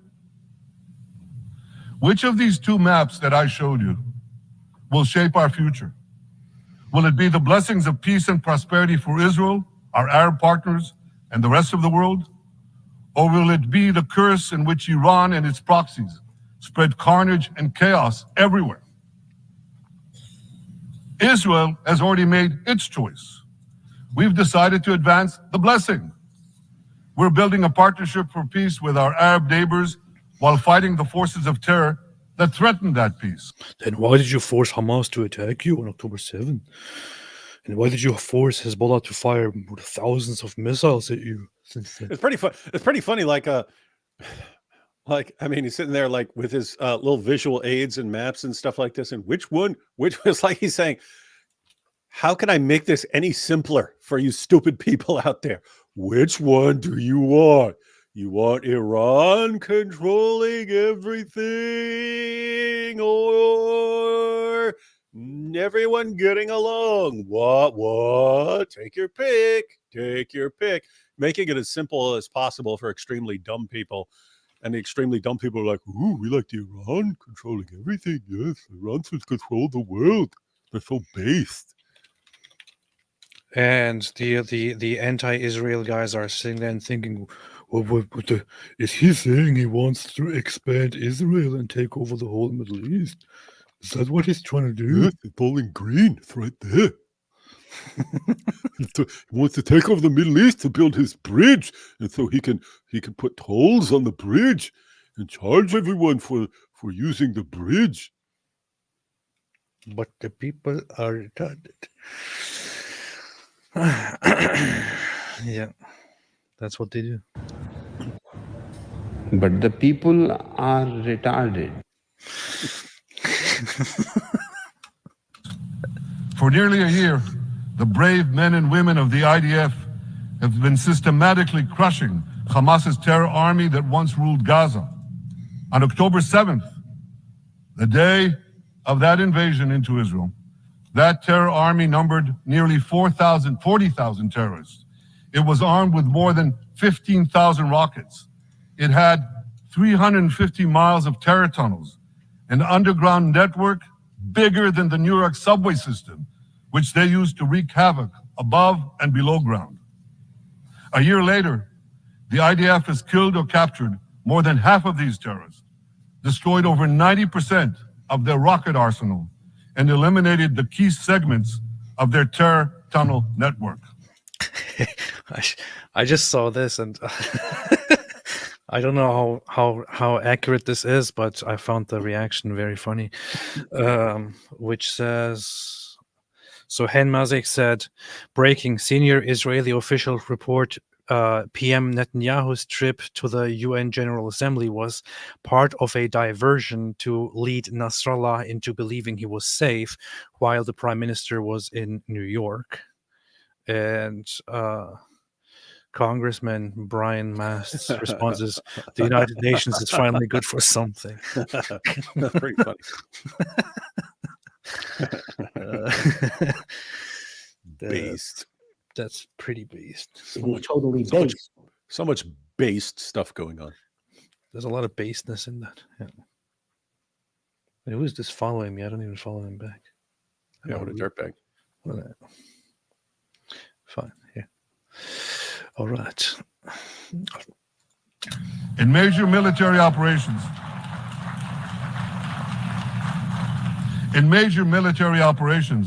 we destroyed nearly all of Hamas's terror battalions, 23 out of 24 battalions. Now, to complete our victory, we are focused on mopping up Hamas's remaining fighting capabilities. That was a very nice wording there. Now we have to clean up the mess. So we brought out the broom, brought out the dustpan, brought out the mop bucket. Oh man. Clean up on aisle 3 of Gaza. Still no confirmation. Still no update on Hassan Nasrallah. Are you deaf? I already gave you what Jackson Hinkle said. You see? How could the Zitzhinkler not know what he's talking about? He should know, right? Out senior terrorist commanders and destroying remaining terrorist infrastructure. But all the while, and I'll say this one more time, we remain focused on our sacred mission, bringing our hostages home, and we will not stop until that mission is complete. We're like the Energizer Bunny. Now, ladies and We gentlemen, keep going. even with Hamas's greatly diminished military capability, the terrorists still exercise some governing power in Gaza by stealing the food that we enable aid agencies to bring into Gaza. Hamas steals the food, and then they hike the prices.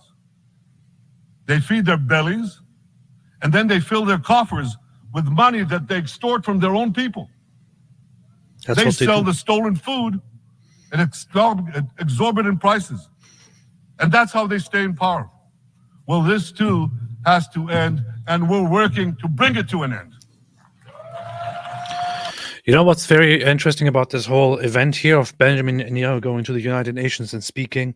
It shows to all of those useful idiots who are out there protesting against Israel, who are making online posts about how Israel is bad, Israel is doing bad stuff, how useless they all are and how powerless they all are in the front of actual nations, of actual people that actually do good things.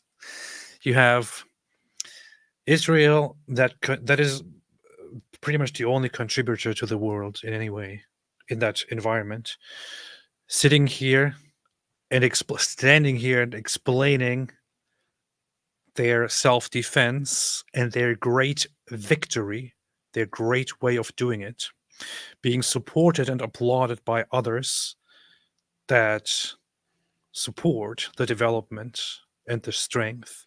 And then you have all of these weaklings, these underdeveloped nations, these weak countries that support terrorism, that never produce anything, that contribute nothing to the world at all, that are always begging and always complaining after killing each other and attacking others, walking out on Israel.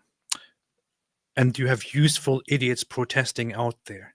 None of those protesters, including the countries and the useful idiots, are doing anything at all. They think they are winning when they go on their campus protests because they hear each other cheer. They think, Yeah, finally, everyone is waking up. Israel will be stopped now. in the real world, nothing is changing in their favor. Because in the real world, those who build the world are under attack by terrorists, and those who build the world are the ones who know how to effectively fight back. And those who want to destroy the world will lose in the end. That's it.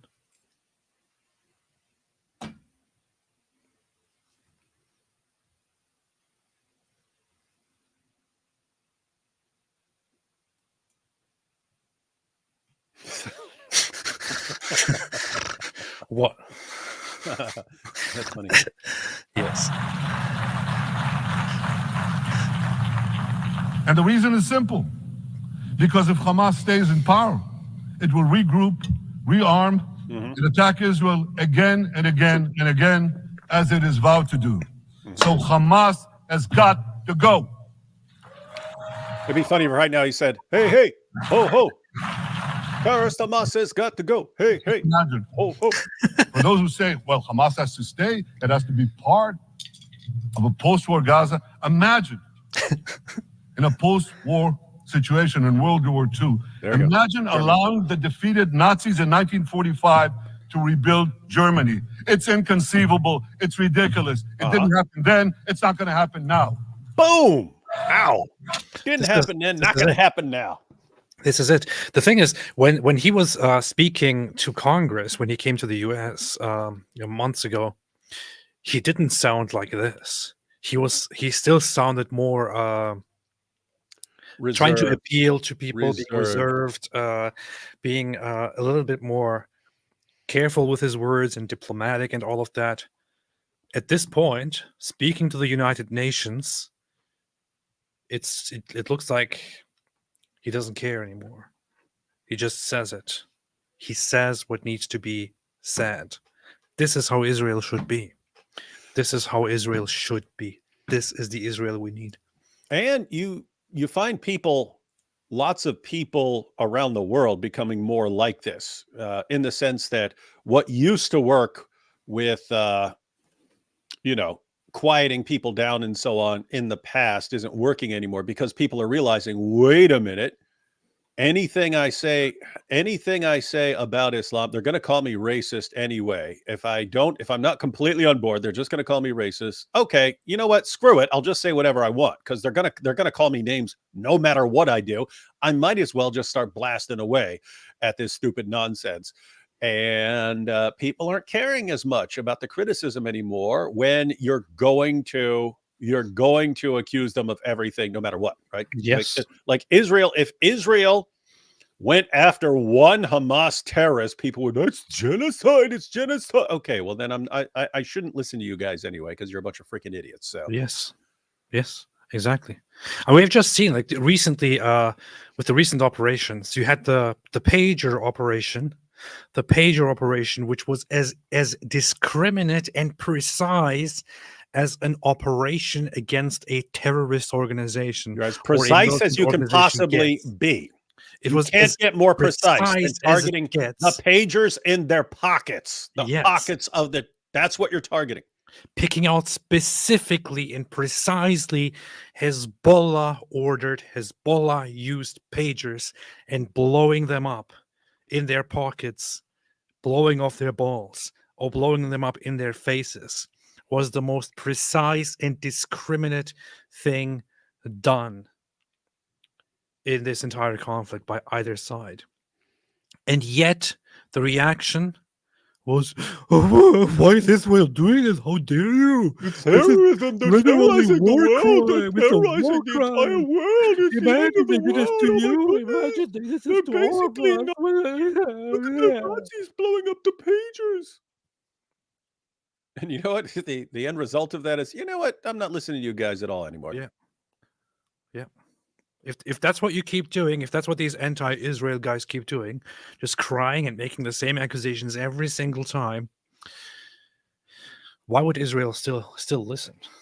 I think Israel should have stopped listening long before 1948 to the world. Unfortunately, they listened for way too long, which is why we still have this problem. They should have taken care of this problem of the terrorist organizations long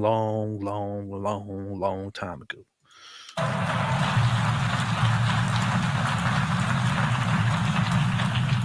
This is why Israel will reject any rule for Hamas in a post-war Gaza. We don't seek to resettle Gaza.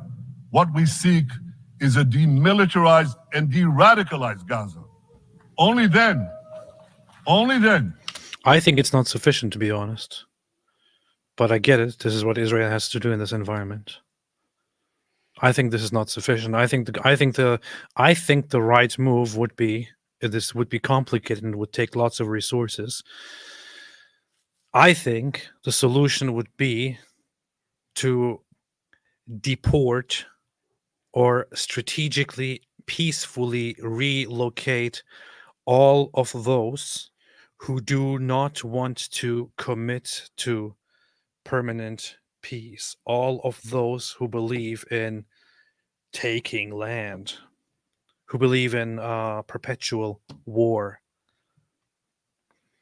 Strategically and peacefully relocating to other countries, to other places, all of those who refuse to make peace, and then work with the rest of them, and then slowly integrate them into society, and slowly give them citizenship, not directly, but slowly and carefully, very carefully.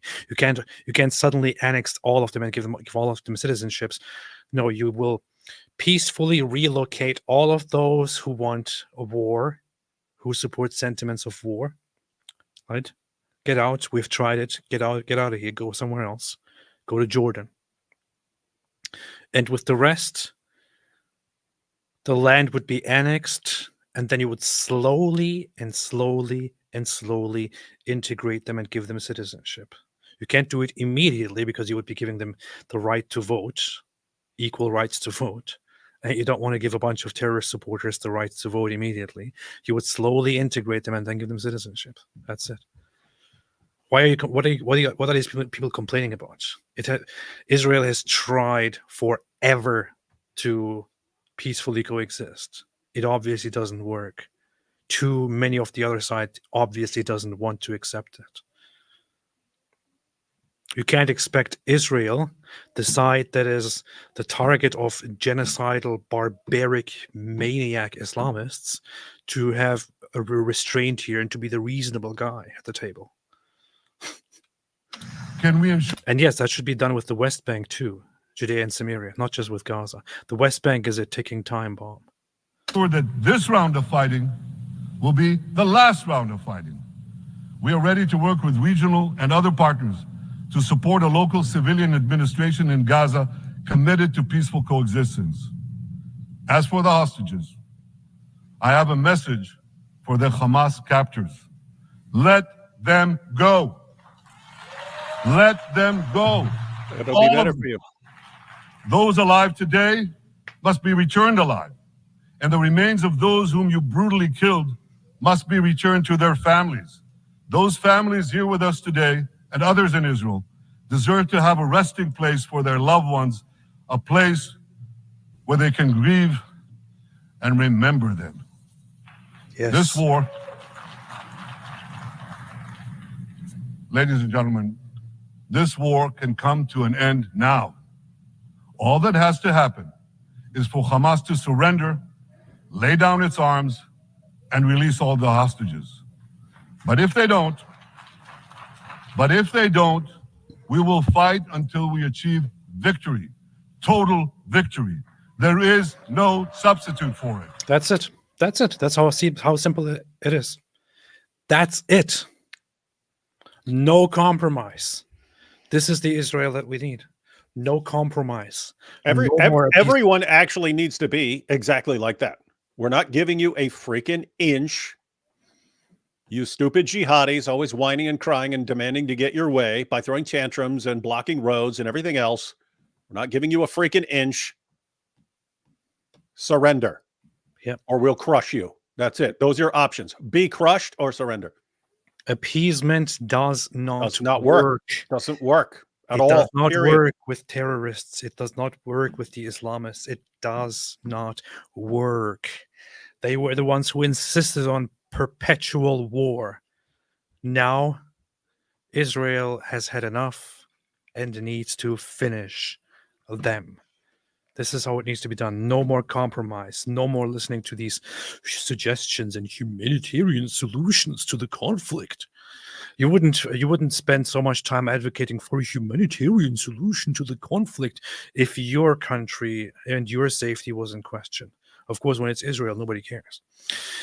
Hyperactive said Israelis will never accept one-state solution. I know, and that is because that would require integrating everyone and making everyone equal citizens, and that would be a disaster. It would be suicide for Israelis. However, this is why you should work on relocating people and integrating others. That's it. But the people...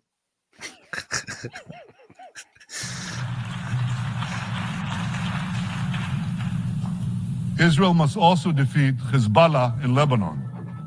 Hezbollah is the quintessential terror organization in the world today. It has tentacles that span in all continents. It has murdered more Americans and more Frenchmen than any group except bin Laden. It's murdered the citizens of many countries represented in this room. And it has attacked Israel viciously over the last 20 years. In the last year, completely unprovoked. A day after Hamas massacre, on October 7th, Hezbollah began attacks against Israel, which forced more than 60,000 Israelis on our northern border to leave their homes, becoming refugees in their own land. Hezbollah turned vibrant towns in the north of Israel into ghost towns. So I want you to think about this in equivalent American terms. Just imagine if terrorists turned El Paso and San Diego into ghost towns. Then ask yourself, how long would the American government tolerate that? Wait, is he trying to say that there are terrorists in Mexico? Oh, no. Netanyahu says all Mexicans are terrorists.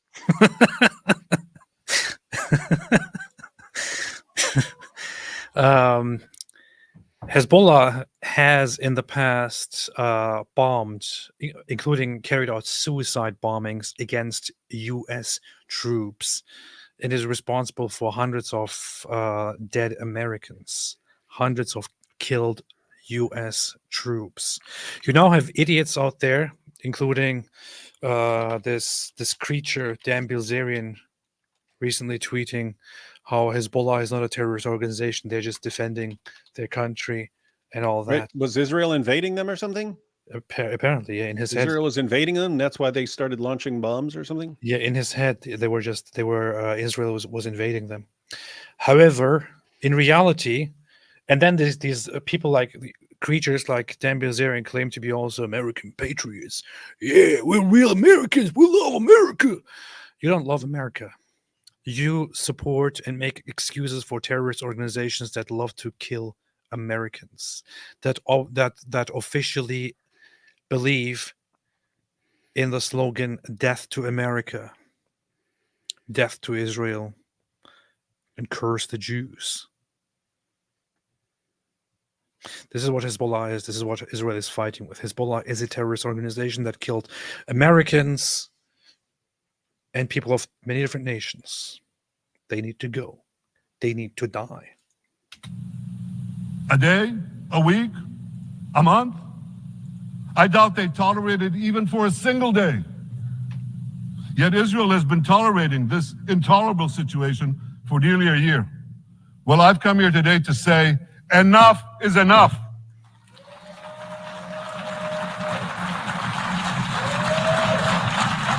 We won't rest until our citizens can return safely to their homes. Think about this for a minute. There are lots of people out there complaining right now about civilians dying in Gaza and in southern Lebanon as civilian casualties because of war.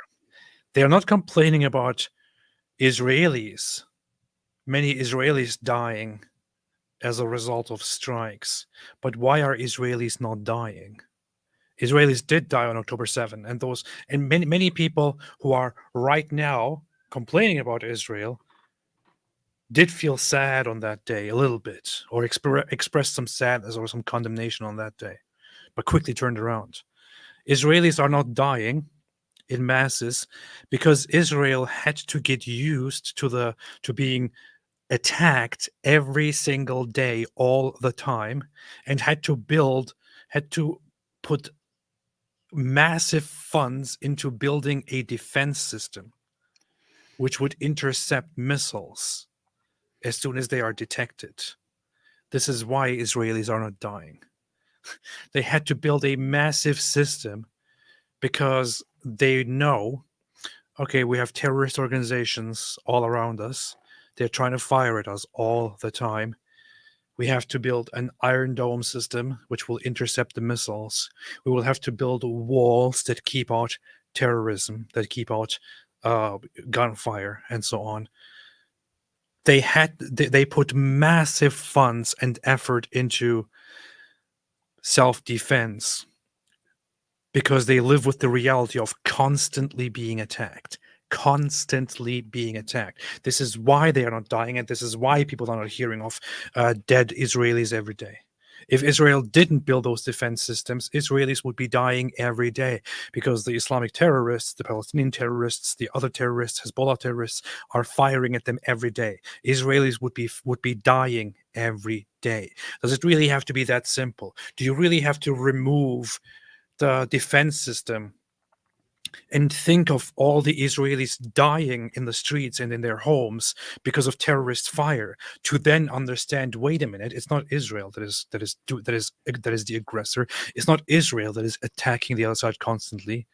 Israel is the one that is constantly under attack.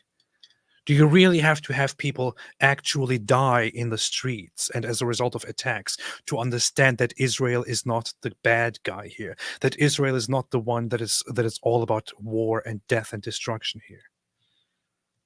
It is the other side that is all about death and destruction because they love death and destruction, while Israel loves life and builds things and contributes to the world. Nobody needs the other side.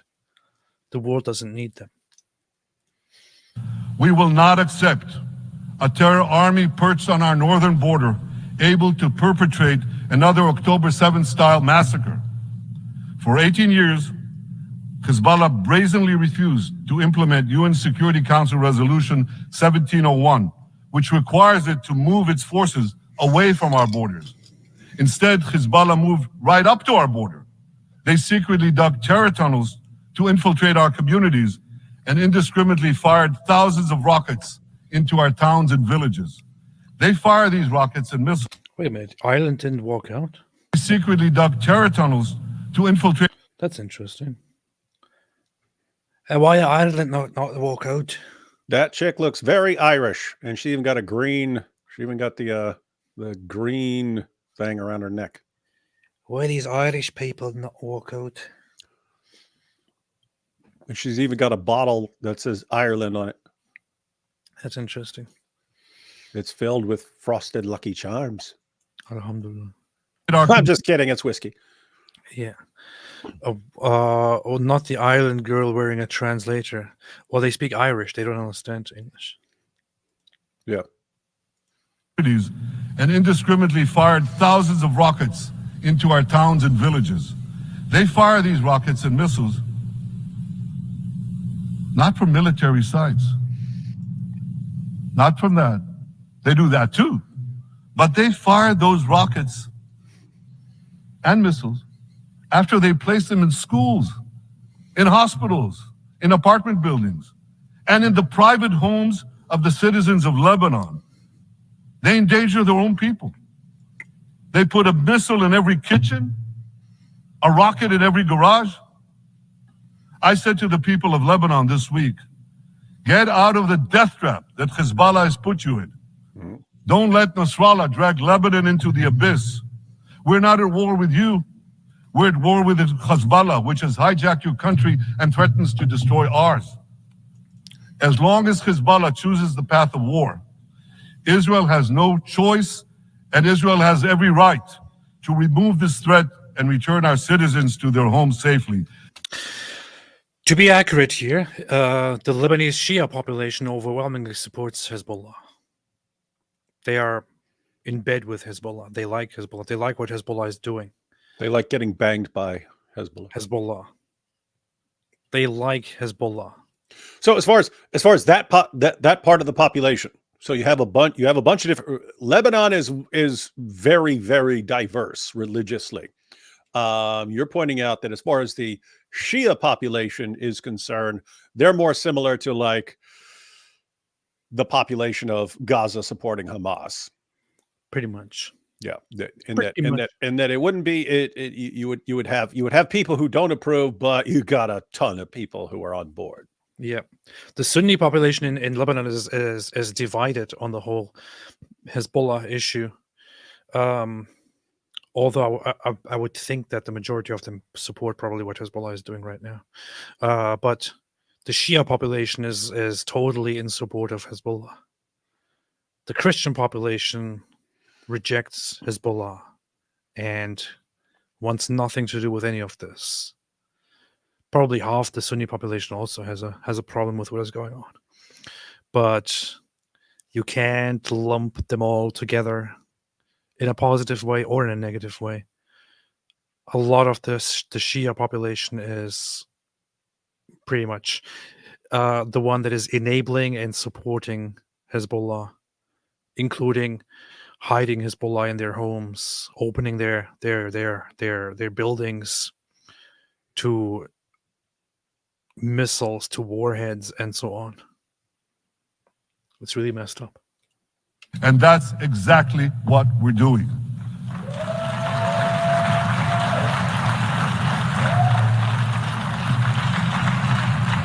Just this week, the IDF destroyed large percentages of Hezbollah's rockets, which had built with Iran's funding for 3 decades. We took out senior military commanders who not only shed Israeli blood, but American and French blood as well. And then we took out their replacements, and then the replacements of their replacements. And we'll continue degrading Hezbollah until all our objectives are met.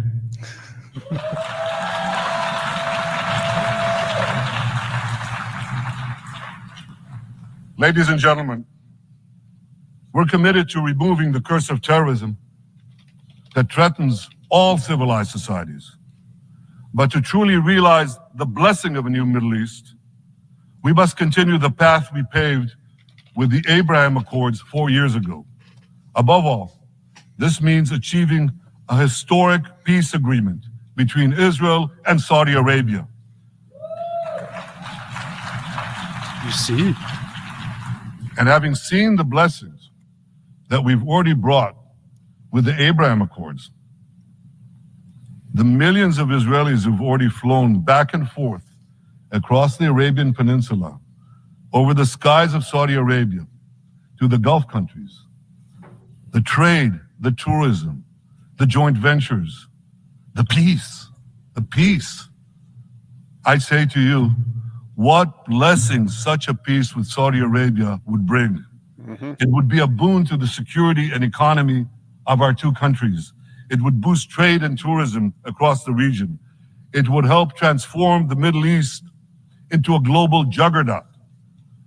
Our two countries could cooperate on energy, water, agriculture, artificial intelligence, and many, many other fields. Such a peace, I'm sure, would be a true pivot of history. It would usher in a historic reconciliation between the Arab world and Israel, between Islam and Judaism, between... What?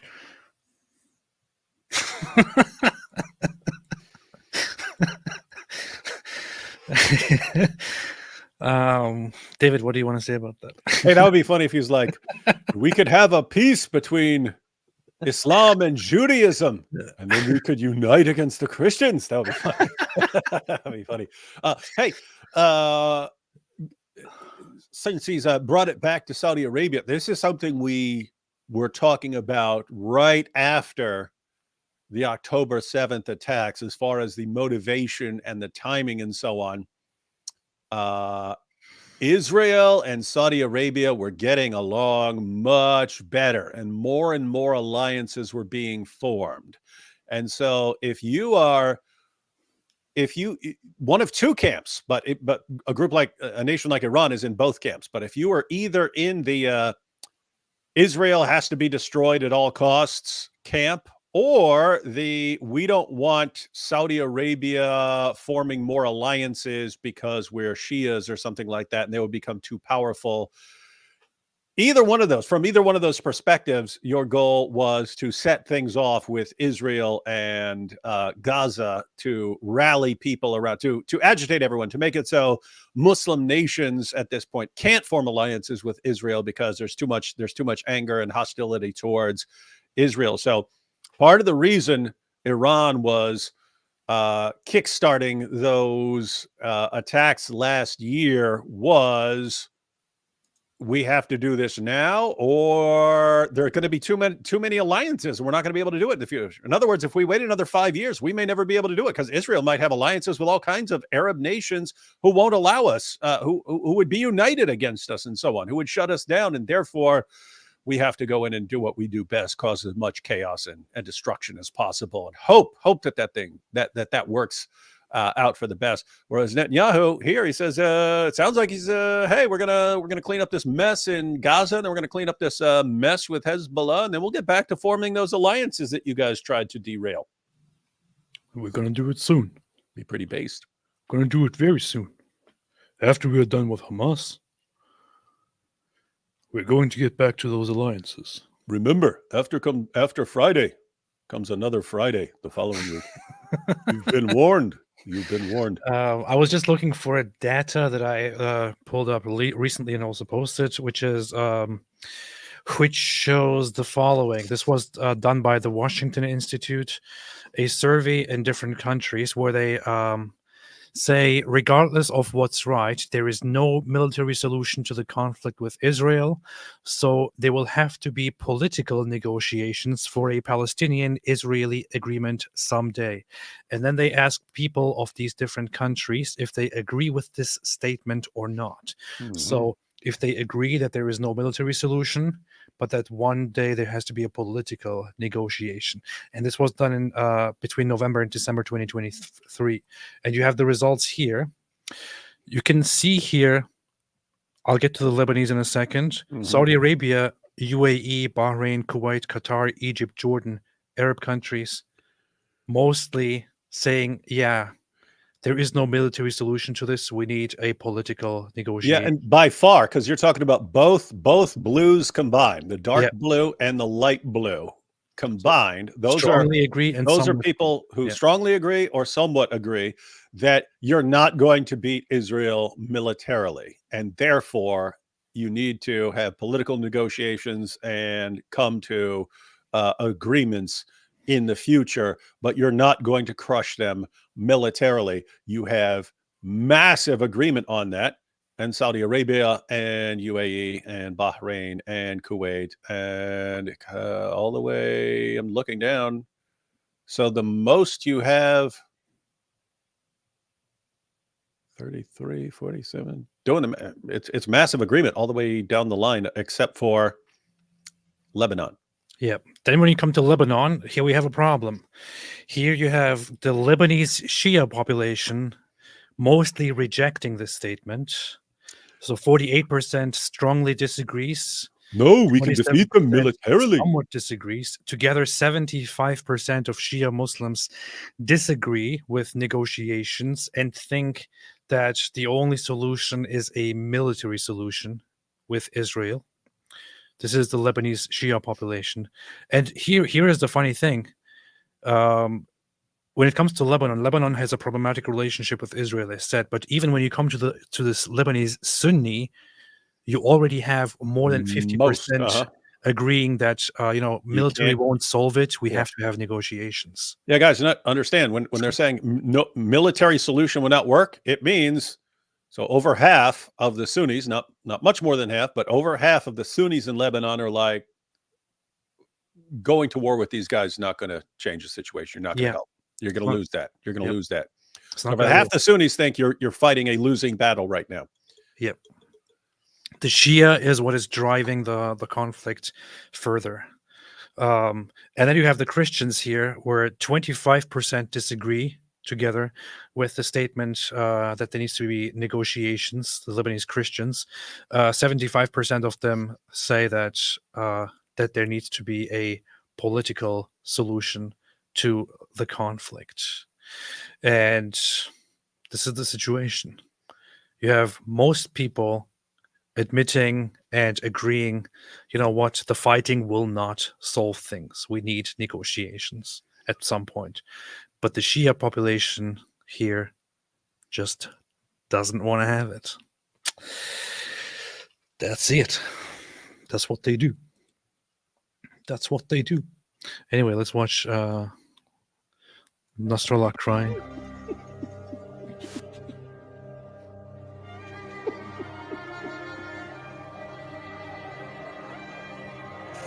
He's pushing the tears down to his beard. That reminds me of Muhammad. The story about Muhammad when he cried so much that his tears soaked his beard. You weakling, he's crying. See? He's crying. He's a weakling. You weakling. I just found out my favorite goat died. She was the love of my life. I named her Dia. I think this was after the one guy got killed. I keep forgetting his name every single time. Well, that one guy that America took out. He has my full permission to cry me a river. Cry me a river. You're finished already. Look at me. Look at me. You know you're done. Yeah. Mecca and Jerusalem. Wait, what? It would usher in a historic reconciliation between the Arab world and Israel, between Islam and Judaism, between Mecca and Jerusalem. While Israel is committed to... David, what do you think about the idea that there could be a peace between Islam and Judaism? I think you can have a degree of peace between Muslims and Jews if Muslims recognize that you can't possibly win. You could have large territories and even nations of Muslims who are living in peace with Jews. You're always going to have a problem with Islam because it's hell-bent on destroying Jews. And so it's basically a situation where you can have Muslims who are thinking, okay, ultimately we want to destroy these guys, but we can't do it now. We're not even close. And therefore we just have to live in peace with them for now until, Allah sends someone to help us and so on. The point is, as far as a permanent lasting peace, pretty hard to see how that goes, given that what Islam teaches. You could have, if Muslims understood, we cannot even hope to win a military confrontation with these guys right now, then you can have Muslims who say, okay, we'll let future generations take care of this and we'll just make peace now. So it could work temporarily. As far as what he's saying, we're going to have a reconciliation between Islam and Judaism. You'll always have that problem of Muhammad. Muhammad screws up everything, guys. He screws up everything. Which Muhammad are you talking about? The worst one. That doesn't really narrow it down, man. It's like I said the worst. so here is a let's see. Alhamdulillah. There are some Arabic accounts from Lebanon sharing videos of people celebrating the death of Hassan Nasrallah in the streets, but I'm not sure how much they are confirmed. In the Arab world, in the Arabic-speaking world, information is always very, very, very hard to confirm, and fake news spreads like It does instantly right now. You could take a clip from anything, right? You could take a clip from anyone celebrating in the Middle East right now, post it and say these people are celebrating the death of Nasrallah, so like that, and it would spread very rapidly. Here's a Sunni account. I think this is a Sunni account saying that they're celebrating the death of Hassan Nasrallah, whom they call Hassan Zabale, which means garbage. Hassan garbage. Good garbage. But I'm not sure if it's but again, I'm not sure if it's actually accurate. It's hard to confirm anything in the Arabic speaking world. Achieving such a peace, Iran and its terror proxies are committed to scuttling it. That's why one of the best ways to foil Iran's nefarious designs is to achieve the peace. Such a peace would be the foundation for an even broader Abrahamic alliance. And that alliance would include the United States, Israel, current Arab peace partners, Saudi Arabia, and others who choose the blessing of peace. It would advance security and prosperity across the Middle East and bring enormous benefits to the rest of the world. With American support and leadership, I believe this vision can materialize, and much sooner than people think. And as the Prime Minister of Israel, I will do everything in my power to make it happen. I have been so conflicted since we went to Israel together on the whole relationship with Islam and the Muslim world, and Israel's attempt to somehow make peace with the Muslim world and with Islam. The thing is,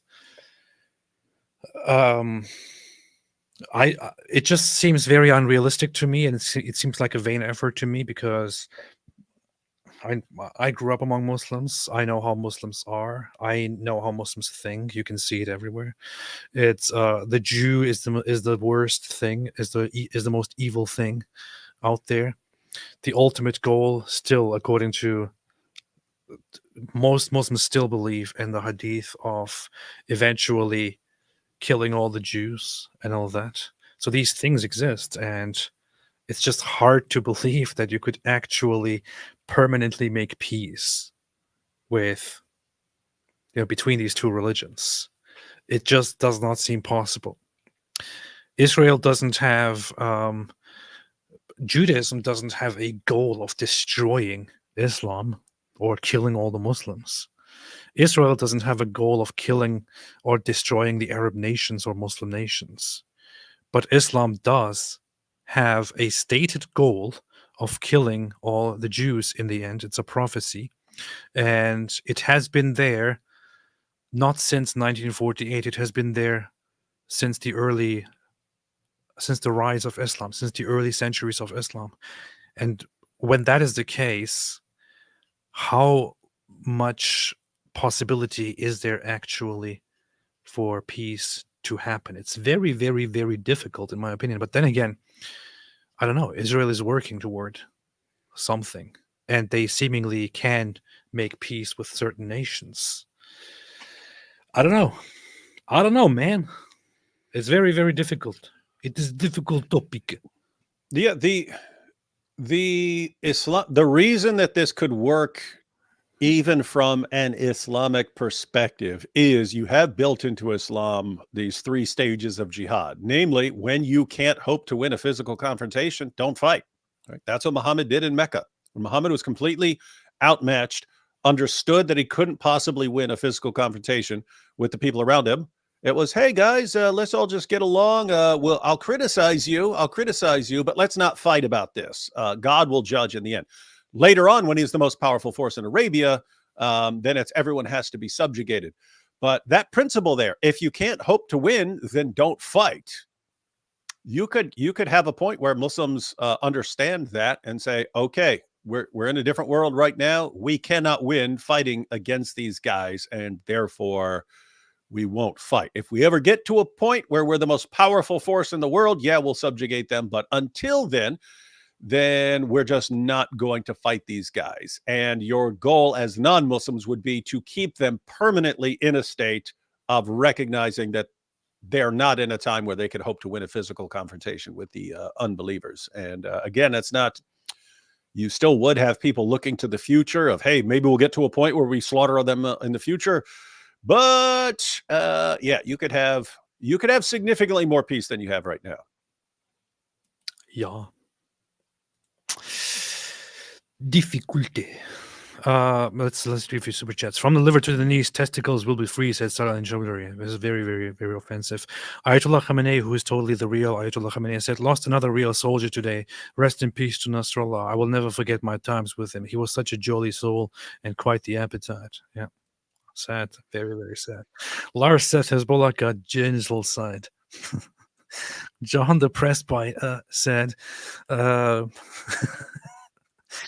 Presbyter. The presbyter.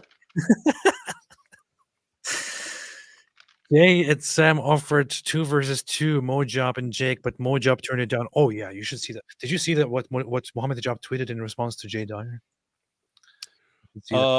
Yeah, basically he's not big enough or something like that. He's not popular enough, something like that. He did the ultimate narcissist move. It's just so ridiculous, man. It's so ridiculous. Absolutely. Which, think about this. I mean, haven't millions of people watched Jay and Sam's debate against who was it?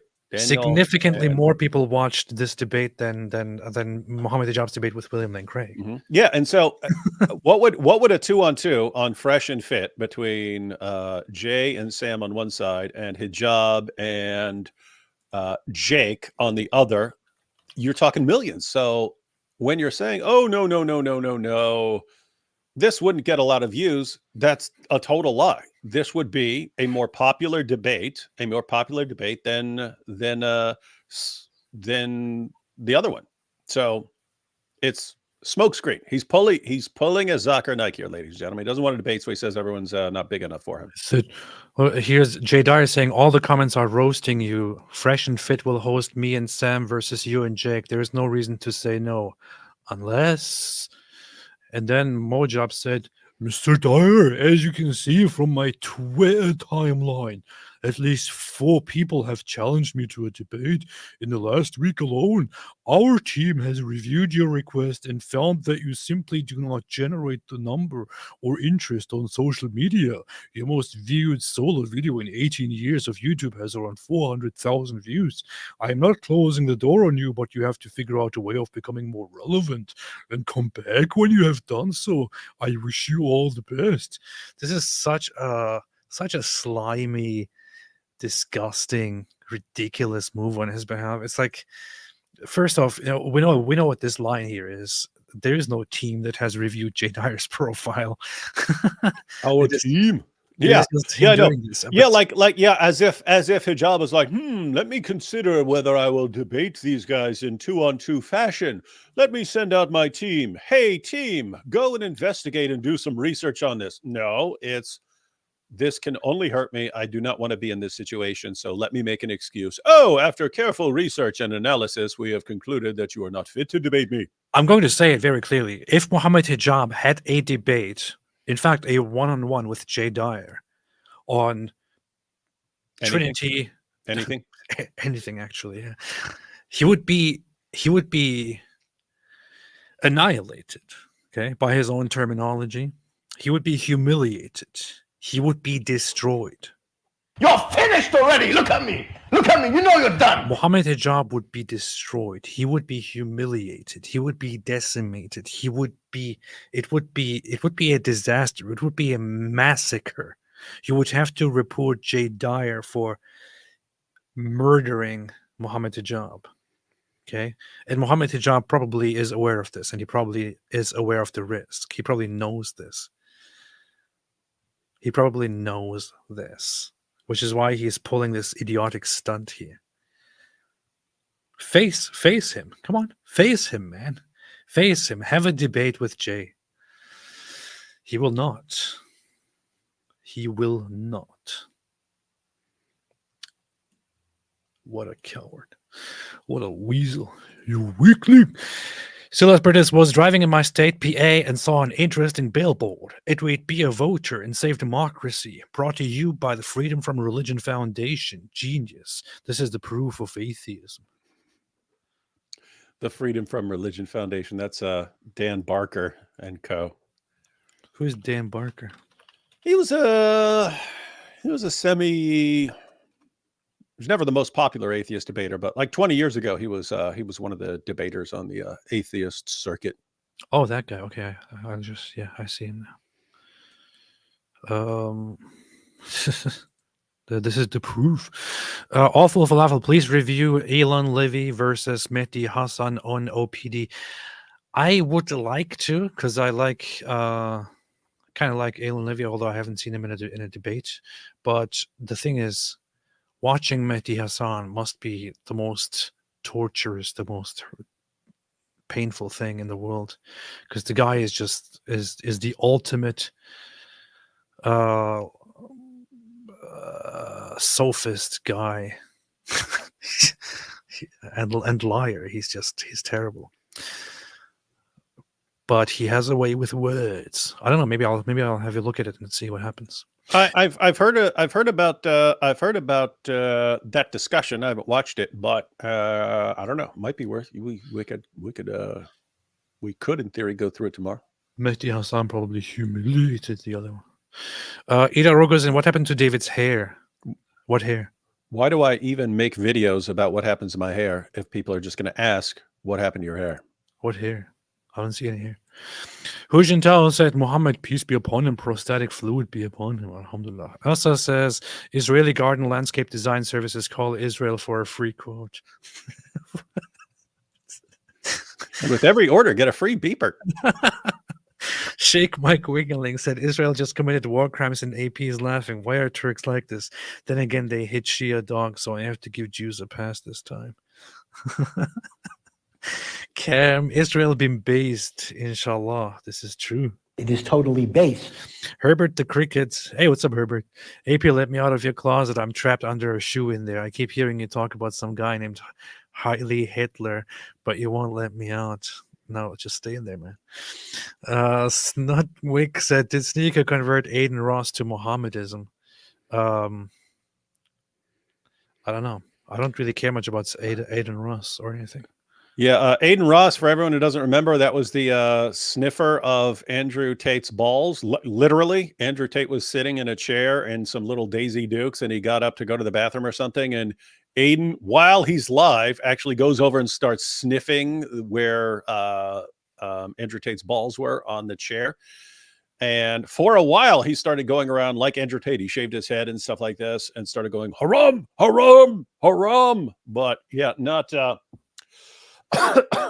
something I'm terribly interested in, this guy's religious perspectives. And anyone who's converted by the powerful Dawas Sneeko would kind of expose themselves as total morons.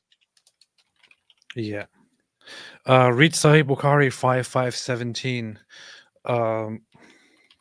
This is a very, very interesting one, which I would like you to comment on for a while, David, and have your insights on this. What do you think about it? It says, narrated by Abu Musa al-Ashari, I saw the Prophet eating chicken. You see, the saying goes, you are what you eat. You are what you eat. So Muhammad's a chicken, a little weakling. He's a little weakling, and we'll pluck him like the chicken he is. What? Yeah. Furthermore, Dorsaniel said a lot of people don't understand the Middle East way of thinking, where you can either submit or be obliterated. Strength is peace in Mid-East.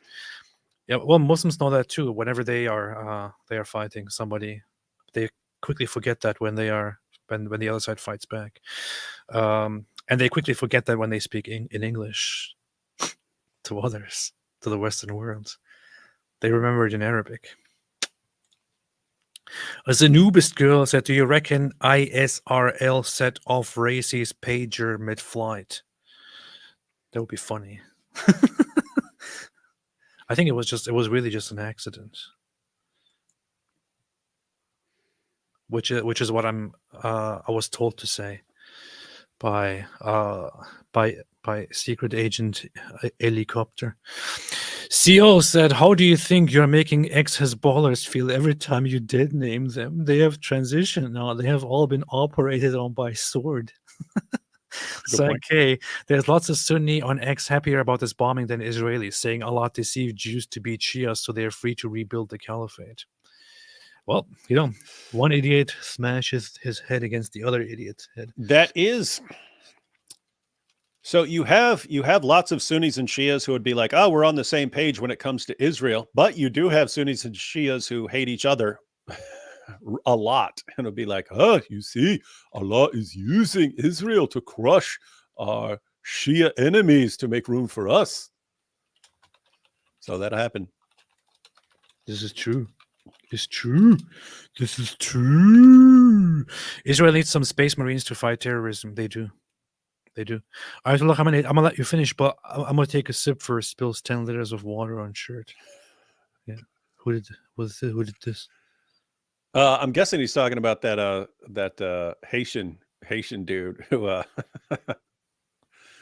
it was funny. They have a pitcher and they have the glasses, and he just grabs the pitcher and then spills it all over the place. Okay, that's what I mean. Yeah. Cam Tim Pool said he's gone. You know it's true. Oh yeah. You probably know. Yeah. Sheikh Mike Wingling, Allah merely made it look like Israel is winning. In 2 more weeks, Farfur himself takes charge of resistances forever. What are pagers next to falafels? This is very, very much true. You see, Ayatollah, the actual Ayatollah was like tweeting, "You see, Hezbollah has the victory."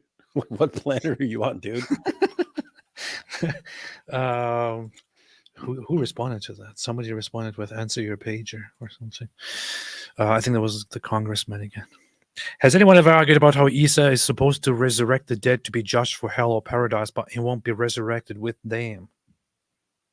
Have you ever discussed this, David? What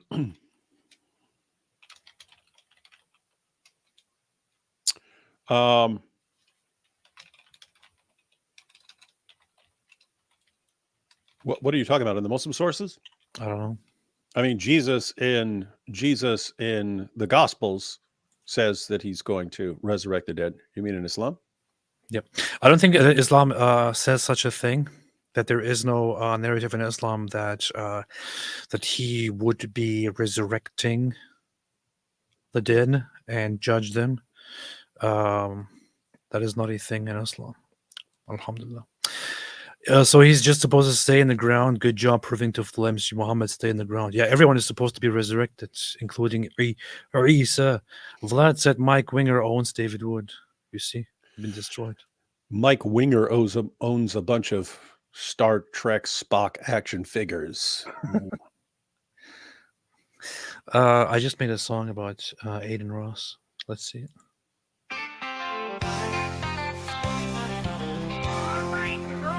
I like to sniff Andrew Tate's balls. I want to be bald like Andrew Tate and his balls. Yeah, not bad. Powerful, powerful. Ayatollah Khamenei, all those countries just stepping out for a quick muta. They are. Oh boy. Hershey choke milk, yoo-hoo, is better than yoo-hoo. Yoo-hoo has significantly more vitamins and minerals, so you got to think. You got to think of the big picture. Well, big picture. Mojab just lives full time in Hyde Park now, so he doesn't know what the hell is going on in the world. Look, he has sticks and leaves in his beard. Vessel Kasira says, "Hey, AP and David, I was wondering, what are the exact verses in the Quran about making temporary peace with the unbelievers? Keep up the good work." You can go to the Mexican. I mean, I said Mexican because we were talking about Mexicans earlier. The Meccan. He also said Meccan. You can go to the Meccan passages, and they're even passages. there are even passages that Muslims in the West will bring up to show that Islam is peaceful and tolerant. So, Surah 109, to you be your religion, and to me be my religion. Even kind of the early stages in Medina, in like Surah 2, you can have some interesting passages and so on. But if you want a good rundown, then you can actually get it on. Let me see if You can get it. I'm looking for volume 9. I have it. Get the goat. Get the Mexican goat. So you have Bukhari here, which you can get. Get the Mexican goat. You can get on the site kalamallah.com. No, this is 7 and 4. No, not sure. But volume 9. So this is Sahih al-Bukhari. Get the Mexican goat now. So this is Sahih al-Bukhari, 9 volumes and so on. You can get the PDF. If you go to kalamallah.com, you can download it.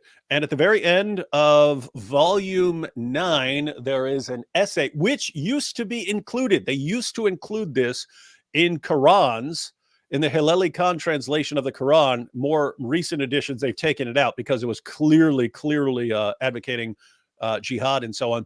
But at the end of volume 9 of Sahih al-Bukhari, and if you get an older Hilali Khan Quran, it has an essay by... No, you're saying essay. Essay by... it's got an essay by...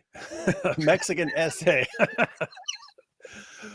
By a guy who was the Chief Justice of Saudi Arabia and the Imam at the Grand Mosque in Mecca. And he breaks it down into 4 stages versus the 3 that I normally go with. But he says there's a stage in which Muslims aren't supposed to fight because they can't hope to win. And then he quotes passages about that. Then he has 2 defensive stages. One where it's permissible to fight. And then another stage where you're obligated to fight.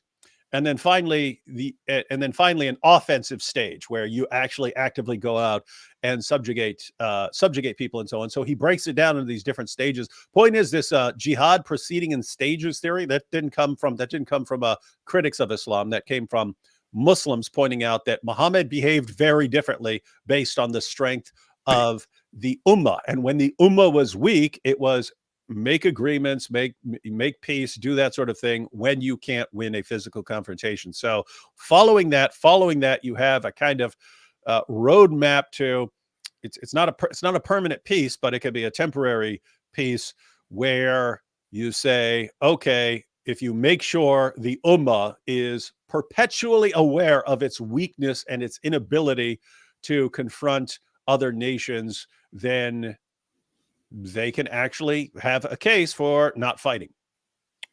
Hey, go date my Mexican Quran essay. Good answer. John Choi said long-haired David Wood was much cooler. Just saying. That's the truth. Everyone knows this. Kool-Aid Man Kill. As a Seventh-day Adventist, you can say if they already targeting Christians is double the pain if they go for the Saturday people first. Thoughts? Yeah, they don't come to me. Oh, yeah. So Seventh-day Adventists also worship on Saturday. They also have their services on Saturday. So they would be the people of Saturday as well. But the people. Cars and Death said from the liver to the knee, his balls are now free. Pretty based. Ezra Gregory, we should have Mohammed Hijab give a speech to the UN and explain that 2 flames make bigger flame. He'd be like Netanyahu there. He'd be like, look, over here we have 1 flame. We have 1 flame. Look, here we have another. And we put them together. How many times are you going to put this up?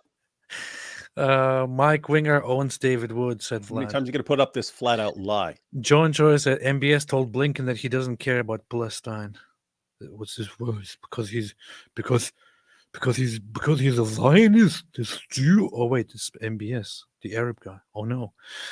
I have to say that, I mean, the protesters in general, I mean, even though they think they do, you don't actually care about the Palestinians. The vast majority, they hate Israel. If they cared about Palestinians, they would say, Hamas, surrender, hand over the hostages. It's going to save a lot of lives. So they do not care at all about the lives of Palestinians. And especially those on American campuses protesting for Palestine. If a Gazan guy actually came up to them, they would probably run away and hide. Crap their pants.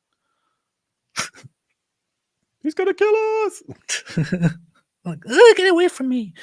Autumn Sun, have you heard Bob Dylan's song "Neighborhood Bully" about Israel? What? Bob Dylan? Neighborhood Bully? No. No. I've only liked a couple. I mean, he's got one song that's one of my favorite songs of all time, and then one or two others that I like, and then the rest not been interested in it. Isn't he dead? Bob Dylan? Is he? Did he die? I don't know. What planet are you from, man? I thought he should. Bob I thought he's Dylan. dead. Bob Dylan. Yeah, it says he's 83 years old. What are you talking about? Huh. In your face, AP wishing death upon another great person. Well, I think he said in his. I think people are saying that this is a song about Israel, but there is no actual thing about it. Interesting. I only know one song, which I heard when I was a child, and I thought, "Hey, that song is good," and that's How does it feel? How does it feel? no, it's how How do you many feel? times How do you must feel? the poopy poop poop poop poop poop poop poop poop poop poop poop. What is that? The That's the mamas and the papas. Oh no. That's Peter, Paul, and Mary. Although Bob Dylan made a The better version. answer is blowing in the wind. The answer is blowing in the wind. Hu Tao said, so Netanyahu's Abra is NY, like the city with Wall Street, bankers, the Fed Reserve branch with largest asset. Coincidence? I mean, I'm just asking questions to our AIPAC-owned government. This is true. Ayatollah Khamenei said, "Lol, we get a white nationalist groiper in the chat. Justin Wooten, bro, is about to kick all the ethnics out with that receding hairline." Well, I'm always happy to have people here that contribute to the live chat here, even when they're being complete idiots. So, everybody get along. Said Hamas is Muslim Brotherhood. They formed before there was a Palestine. What Palestine? Muslims massacred Jews in the area before there was an Israel. This is true. It's true. They did pogroms, they did killings, and especially those of the region, the Arab population in the region, committed massacres against Jews long before Israel was formed, long before any such thing happened. We need to speak the truth. Vlad said Mike Winger owns David Wood. Huh, interesting. Jose Garcia said, interesting fact, number 69, according to legends, Justin Wooten, Sinwar, and Nasrallah will be sharing their 216 Hurijinis, Paul Longari, Houthis, and the Blowfish. Jews need to take the Black Stone ASAP. That will get their attention. I always thought there should be a song from the perspective of the Black Stone, singing about all the people that are coming to kiss it. Wait, I'm going to write that project down here and work on it. Alrighty. Blackstone. Kissing song. Right. That's a good idea. Ori said, did you hear that Nasrallah, the leader of Hezbollah, was eliminated this evening by Israel? Really? No, we still don't have a confirmation about that, so I can't say it. I'm going to quickly read this one here. Alhamdu Shawarma Falafel Ibn Tahini Jr. said, happy Nasrallah Day. Alhamd Shawarma is back. I was so happy when my leather strap saw it. I was 12 when in 2006, Lebanon 2, and I waited for that napkin 3 Ed to get extinct since napkin head. I guess Xmas came early this year. I hope the happiness and the celebrations are justified, because I don't see any confirmation yet from either side. That said, I hope he's dead. And then we can say, he died like a dog. This is an opportunity that we and the world should not let go by. Hey, look at this. They put the camera on Saudi Arabia. Saudi Arabia is not there either. Well, I wouldn't be there either. Look at that crappy chair. Yeah. They're protesting the chair here. Darren Ply said Mike Winger records.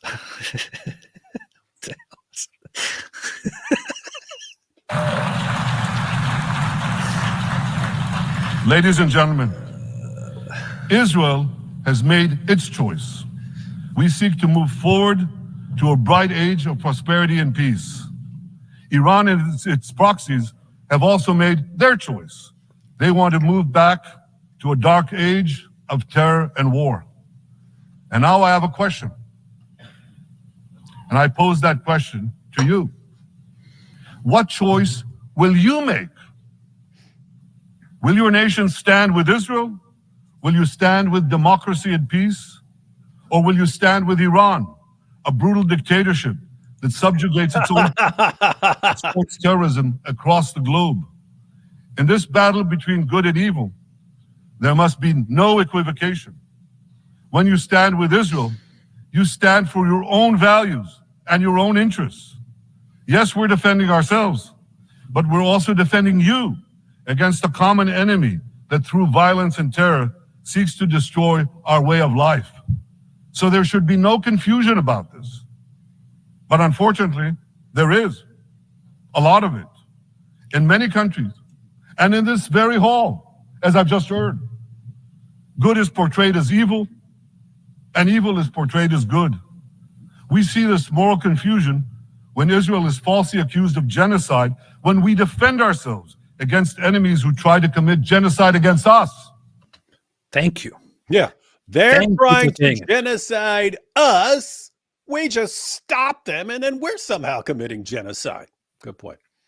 And this is precisely what is being done. Thanks for saying it. I think Israel should put more emphasis on that precise point. And the Hamas attack on October 7th was not just a random attack. It wasn't just an attempt to free themselves or anything like that. It was very clearly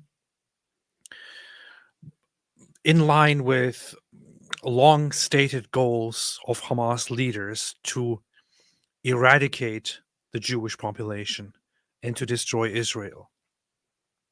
And I think they should also make one thing clear: when you say destroy Israel alone, to many people out there, this doesn't mean much, because they're like, Israel is a colonial state, Israel is a bad state, Israel is evil state, Israel not should exist anyway.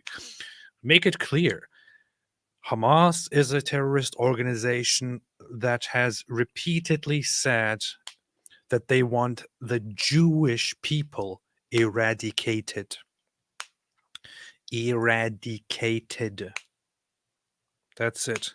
They want to massacre and kill the Jewish population. And Israel can't just tolerate that. Fighting back against that with might is not genocide. You should be fighting back in an existential war, in an extermination war against those who want to exterminate you. And if you end up destroying significant parts of those who want to exterminate you, you shouldn't be the one who is guilty, who is seen as an aggressor here. LC said, I'm sorry, but if you think Hamas is an existential threat to Israel, then you're just a goober. Look, I'm not sure what point you're trying to make here, but Hamas does not have to be an existential threat to Israel.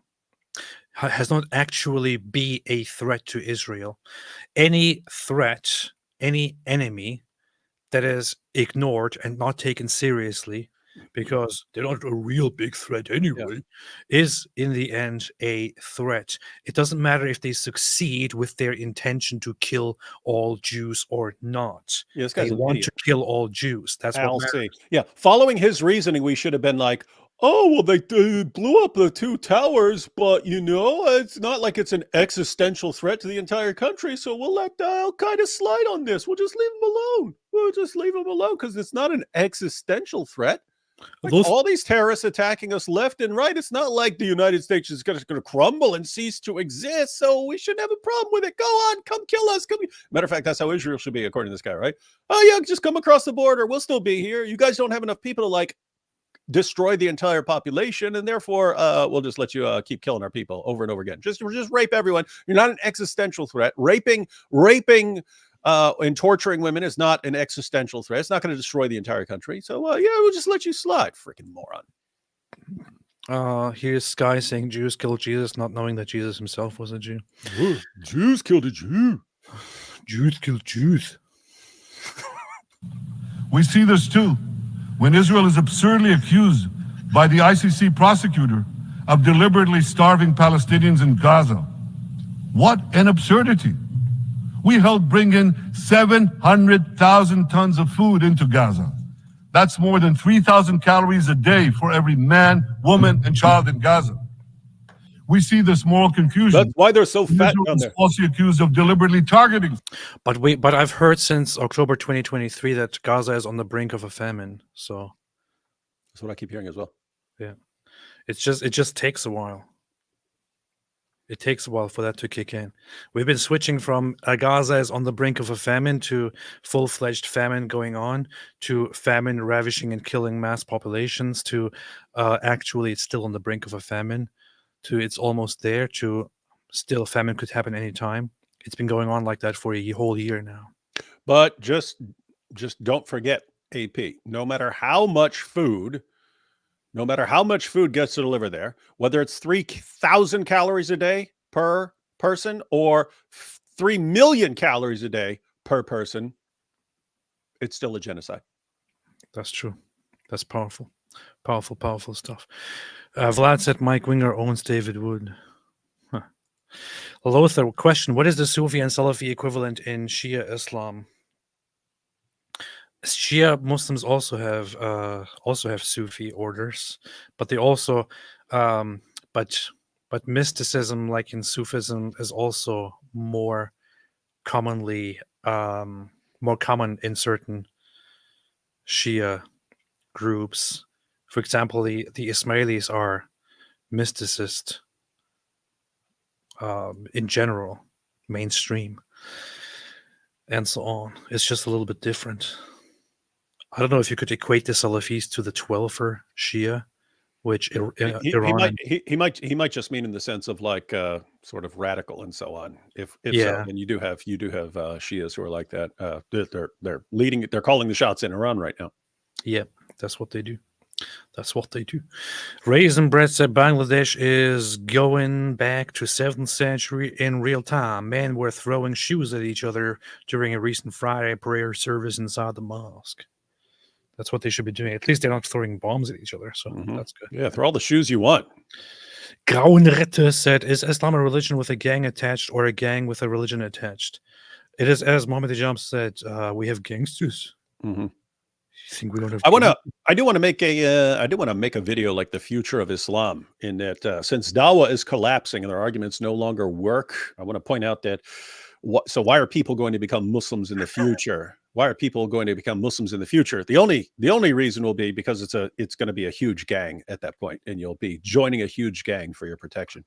Well, there is not much future left, considering that we are in the end times now. Debo Drew says, I hope college campuses are charging for Kleenex today. We should show up to one of these protests with boxes of Kleenex and sell them for like $20 and tell people that they can only wipe their tears with these free Palestine tissues. And we like make a killing. Michael Stanton here said Earth pear-shaped, not knowing that the Earth is actually a triangle, which is so ignorant. You're both wrong. It's a tetrahedra zomboid. That's actually old news. It's a triangle. Even spelled pear wrong. Alhamdulillah. Yeah. Quran tissues. Quran tissues. Yeah, we should show up with a bunch of Quran pages and say you can only wipe your tears with the Quran. You That'd be funny. You see? We gotta do something cool like that. The Sky guy in the chat is just sounding like a rage baiting troll guy. Sometimes when I see people like this in the chat, I think this might not even be an actually genuinely anti-Semitic person, just somebody who wants to troll and rage people. That's what they do.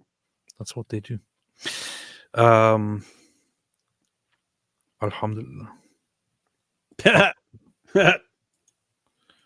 What debate Nick Fuentes? Man, this is like when Muslims go around saying debate Zakir Naik. Debate him then. Like Nick Fuentes actually goes around offering debates. Yeah. Zabiba Goal says New Year's fireworks. Syrian girl, was that a tactical nuclear bomb? Vlad said Mike Winger owns David Wood. Interesting. Dara said just got Logos Diamond, now sleeping on the street. Nice. Nice. You weren't there. I did a show with Jorge, who was officially announcing that Logos, by far the best Bible software study program that's ever existed,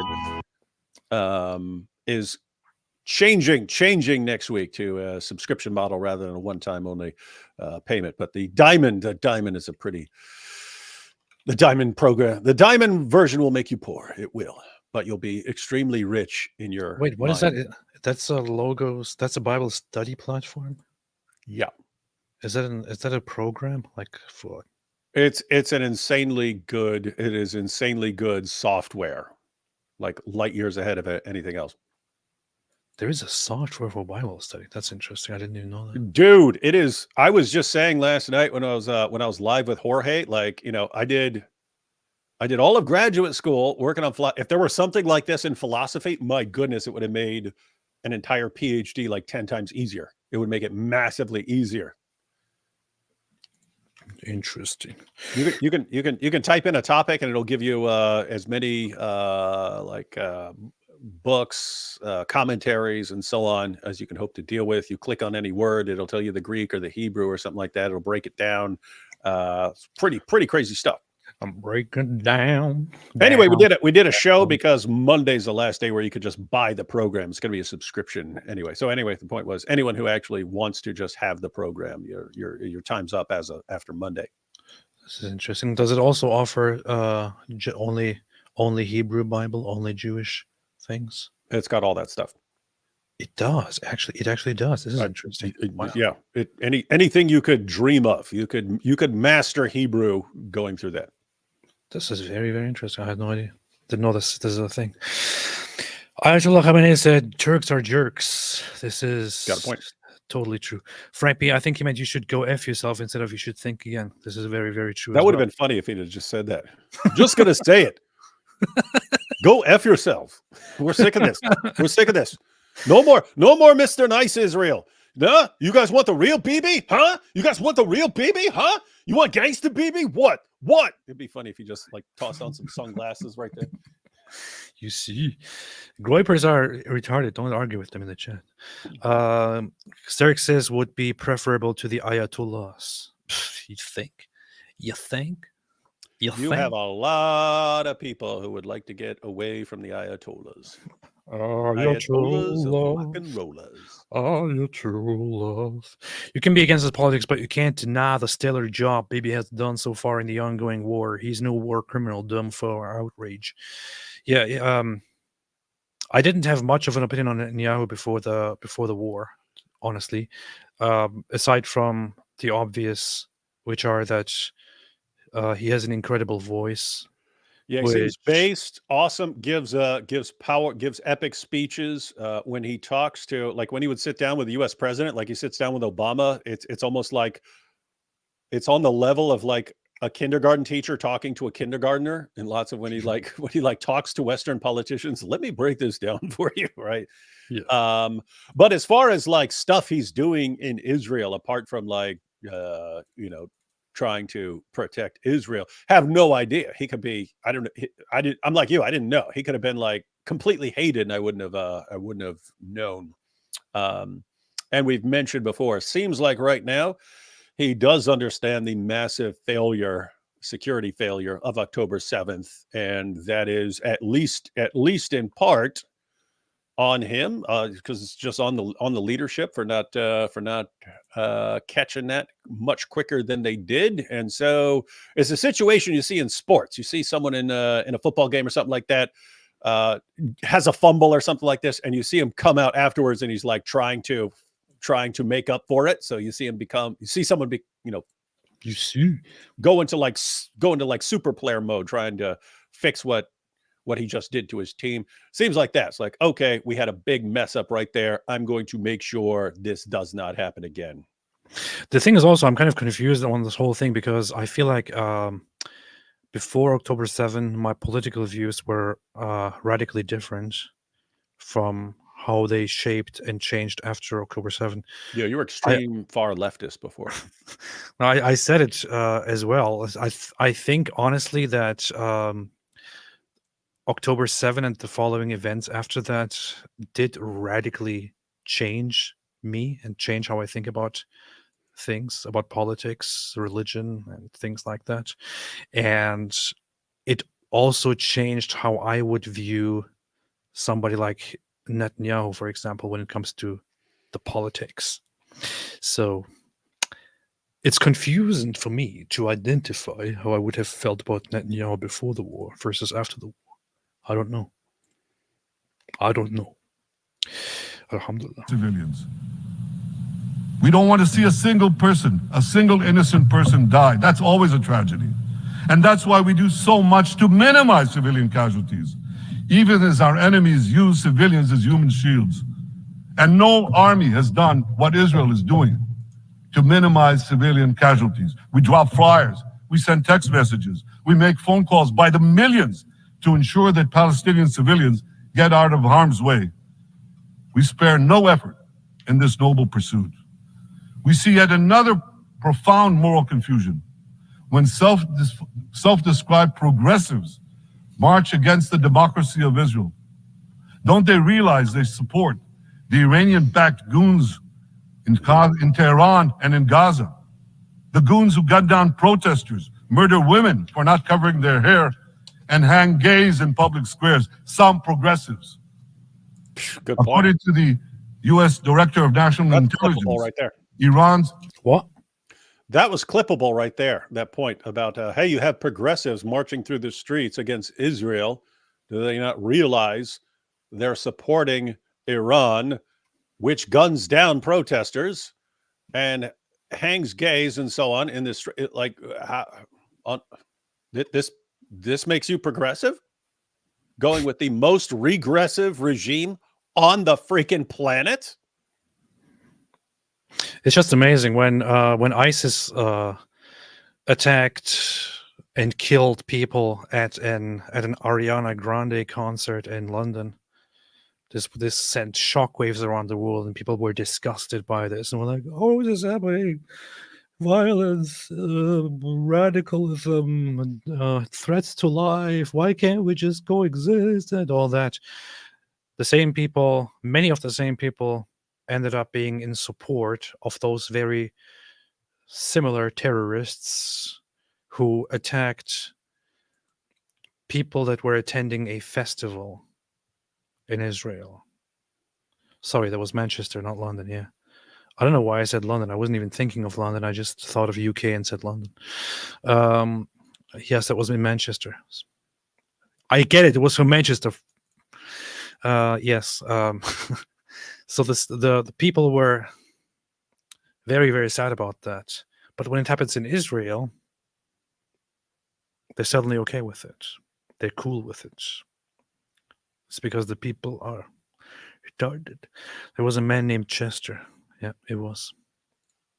Funds and fuels many of the protesters against Israel. Who knows? Maybe some of the protesters, or even many of the protesters outside this building now. Ladies and gentlemen, King Solomon, who reigned in our eternal capital, Jerusalem, Why is he talking about Solomon? Solomon was a Muslim. He was a Muslim. Look at this. They're stealing more land. They're stealing.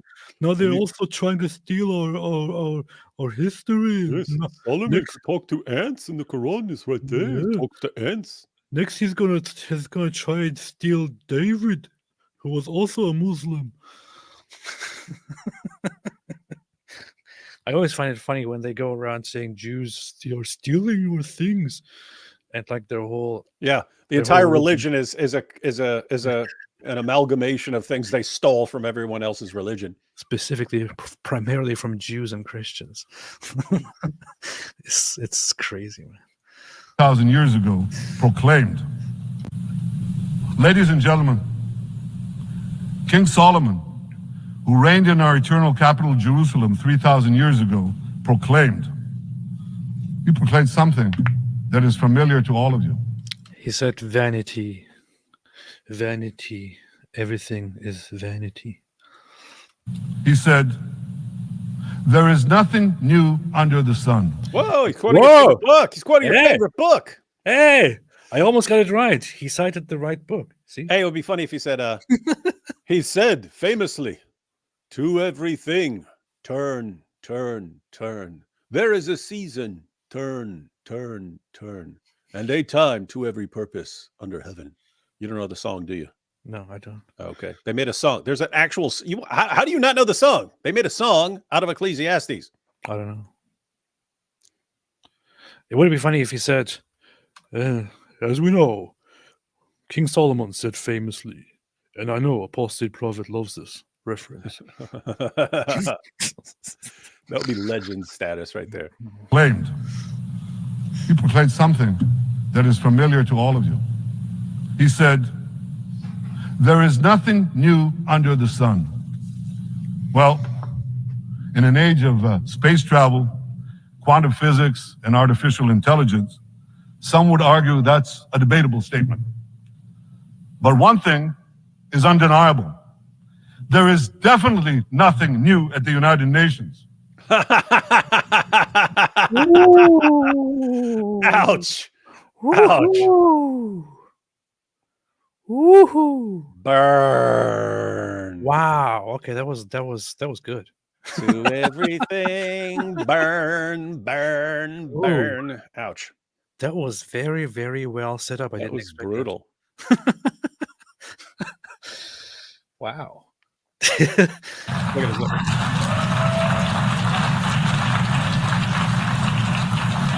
Take it from me. I first spoke from this podium as Israel's ambassador to the UN in 1984. That's exactly 40 years ago. And in my maiden speech here, I think it's the same podium, by the way. In my maiden speech Definitely the same chairs. I spoke against a proposal to expel Israel from this body.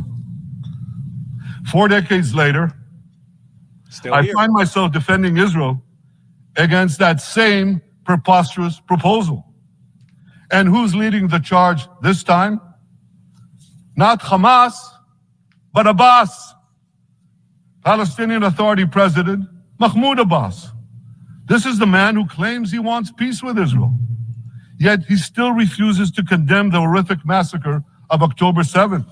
He's still paying hundreds of millions to terrorists who murder Israelis and Americans. And by the way, the Palestinian Authority, Mahmoud Abbas, the only reason that they actually are a thing, right? The only reason that they have autonomy and governance in what they call the West Bank, the only reason that the Palestinian Authority actually exists is that Israel gave them the chance, the opportunity, and the right to exist and to operate.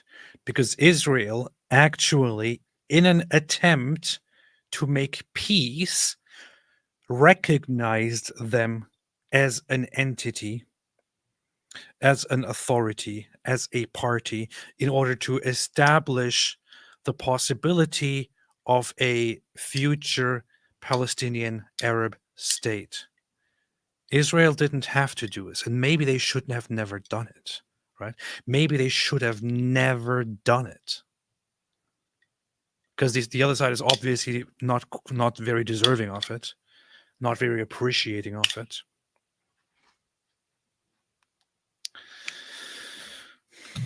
It's called pay for slay. The more you murder, the more you get paid. And he still wages unremitting diplomatic warfare against Israel's right to exist and against Israel's right to defend itself. And by the way, they amount to the same thing. Because if you can't defend yourself, you can't exist. Not in our neighborhood, certainly, and maybe not in yours. Standing in this podium 40 years ago, I told the sponsors of that outrageous resolution to expel Israel, gentlemen, check your fanaticism at the door. Today, I tell President Abbas and all of you who would shamefully support that resolution, check your fanaticism at the door. The singling out of the one and only Jewish state. David got humiliated by this speech, so he decided to leave. You can clearly see here. He's a weakling. You weakling! You're finished already. Look at me. Look at me. You know you're done. David left the chat. Enough is enough. They should have never recognized any Palestinian national movement at all. Legitimizing the Palestinian Nazi ideology is part of the issue. And this is the funny thing. Israel always gives and gives and gives and gives and gives. And what they get in response is more complaints and more killing. Honestly, I could have told them that a long time ago, that you're not going to get the good things that you give to the other side, that they won't be returned with much goodness. The other side doesn't believe in the good stuff. They want you dead. Tom Hatter said, AP, who radicalized you? It was your mom. Yep, that's who was. Continues to be a moral stain on the United Nations. It has made this once respected institution contemptible in the eyes of decent people everywhere. But for the Palestinians, this UN House of Darkness is home court. They know that in this swamp of anti-Semitic bile, there's an automatic majority willing to institution contemptible in the eyes of decent people everywhere. But for the Palestinians, this UN House of Darkness is home court. They know that in this swamp of anti-Semitic bile, there's an automatic majority willing to demonize the Jewish state on anything. In this, Jeez, he really said that? Okay, I have to wait for David to hear this. I have to wait for David to hear this. I didn't know he actually said these harsh words. Harsh words. David, come back. You have to hear this. Hey! You can't be against his politics. Yeah, Abraham Harb said, when in Lebanon I took a wrong turn and ended up in one of Nasrallah's secret locations. Shall I inform the Jews? Do it right now. And also, next time you go there, take some salt with you and pour it all over them. Ezra Gregory, I think Allah doesn't know geography because all the areas with Muslims seem to suck. Where the Jews are seem pretty nice. Well, I have to correct you on one thing here. If not Jews, but the other side were in charge of what is Israel, it would suck too. It would be horrible. It's the Jews who made it nice. It did suck before. It was barely habitable, which is why it was vastly empty. The Jews came in and fixed the place. But hey, they're the bad guys. Hey, David, you have to hear this. Look at this. President Abbas' resolution to expel Israel. You who would shamefully support that resolution, check your fanaticism at the door. The singling out of the one and only Jewish now look at this. Listen to this. State continues to be a moral stain on the United Nations. It has made this once respected institution contemptible in the eyes of decent people everywhere. True. But for the Palestinians, this UN House of Darkness is home court. They know that in this swamp of anti-Semitic bile, there's an automatic majority willing to demonize the Jewish state on anything. Wow. He's just going all in here. He ain't lying, man. He ain't lying. Oh man, he called it a house of darkness and a swamp of anti-Semitic bile. He ain't lying. In the eyes of decent people everywhere. He's not trying to sugarcoat it anymore. He's like, you know what? I'm not going to try to talk nicely to you. We're way past that. But for the Palestinians, this UN House of Darkness is home court. They know that in this swamp of anti-Semitic bile. There's an automatic majority willing to demonize the Jewish state on anything. In this anti-Israel flat earth society, any false story this anti-Israel flat Earth society.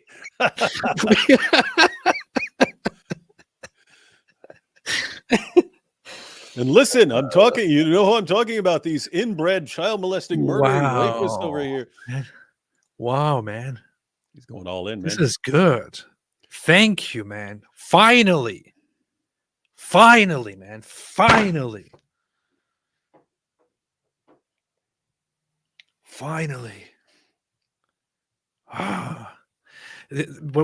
we were in Israel, when I was on JNS TV, I remember Fleur. She asked me, how do you think Israel should be doing things? And I said, well, first off, stop being so nice. Stop being so damn nice and polite. And she said, polite? We're not polite. I mean, do you see how people are talking to each other on the streets? I said, no, that's not what I mean. Stop being so polite to the others, to those who want to kill you and all that. And it's amazing that at least Bibi here, he has clearly watched me say that. No, just kidding. At least Bibi here is doing what I always wish Israel did, to finally be more unapologetic and stop being so nice, stop being so polite about things. Stop trying to appeal. Stop trying to explain yourself. There's no need to explain yourself anymore. So you heard it here, folks. AP thinks that Bibi Netanyahu is watching his stuff and listening to him very carefully and acting on AP's sage advice. Well, I would say that he's watching me because I talk to him on the phone every day. So why would he watch me? any outlandish allegation can muster a majority. In the last decade, there have been more resolutions passed against Israel in this hall at the UN General Assembly than against the entire world combined. And that is, let's just be very honest, we know why that is. It's because Israel stands alone as the Jewish state. Muslims come together and happily support anything that condemns Israel. Muslims don't happily come together and support anything that condemns actual tyrannical, atrocious Muslim countries that actually practice apartheid, that actually forbid different religions, that actually ban people from criticizing or even leaving Islam, that actually execute human rights activists, that execute gay people publicly. Publicly, nobody talks about this. Why aren't all of these leftist, I don't know, queers for Palestine idiots and all the other rainbow fanatics going around protesting when Iran executes homosexuals? Is it because they don't care? Why is it? I don't know. They clearly don't care about the whole gay rights thing, considering that they don't ever bother actually protesting against nations that kill gay people. Instead, they support they support Iran in this when Iran goes against the Jews. The world is such a stupid place. Humans are so ridiculously retarded. It's just amazing. Absolutely amazing. Actually, more than twice as many. State of Palestine. Look at this. State of Palestine. Oh, this is funny. I actually made a poll on my on Twitter early today, or was it yesterday? I think it was yesterday. I did a poll asking people this precise question here. Said, which of these two states actually existed in 1948? Israel or Palestine? 8.8% of the people are retarded. 91% got it right and said Israel, 8.8% actually said Palestine. I mean, it's a good result. It's a good result. But I mean, if you're among these and you actually think, oh, if there is any way at all where you think, okay, I will vote for Palestine because whatever your justification is, you're dumb. You're just wrong. You're just objectively, factually wrong. It's wrong. This state, Palestine, did not exist.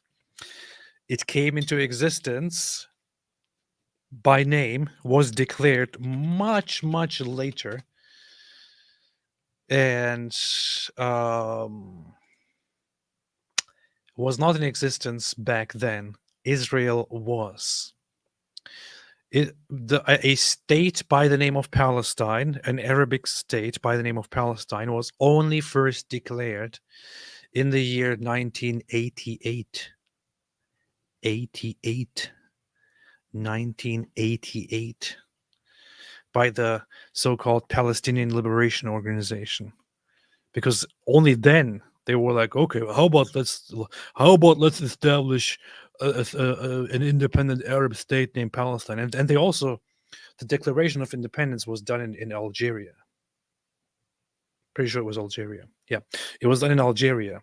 So they were in Algeria. A bunch of Egyptians went and declared the independence of the state of Palestine. That's what they did in 1988, 40 years after the modern state of Israel was reestablished. This is real history. Since 2014, this body condemned Israel 174 times.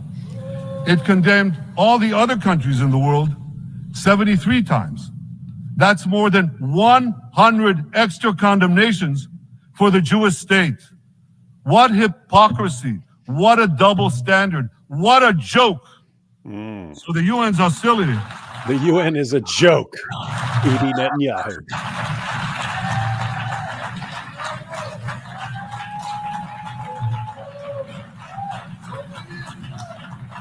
So all the speeches you heard today, all the hostility directed at Israel this year, it's not about Gaza.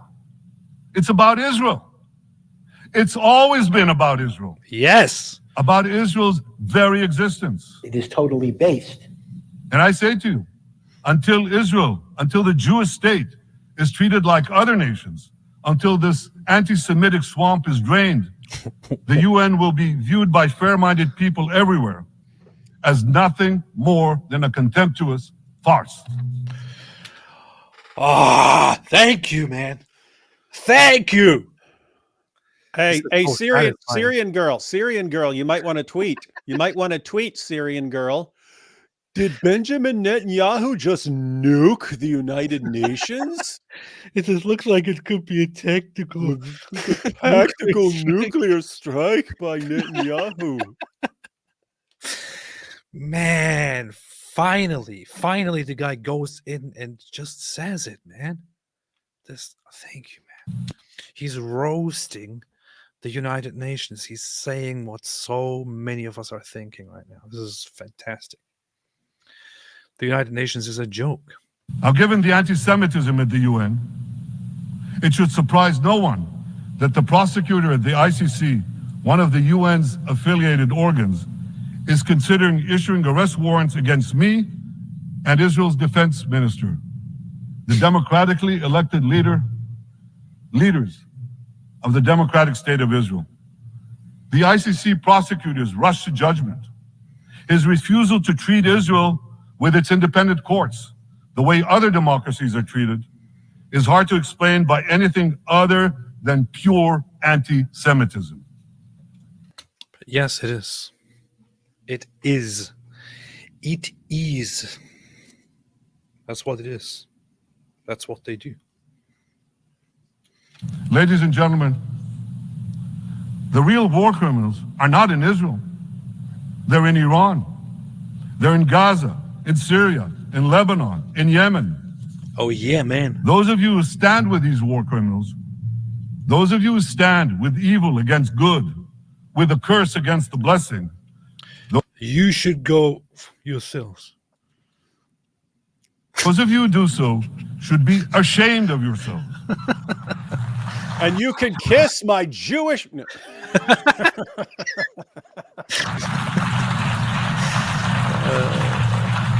Hey, how awesome would that have been? Like, you could kiss my Jewish. Like, says it, drops the mic, and I'm done with you clowns, and then just walks out, man.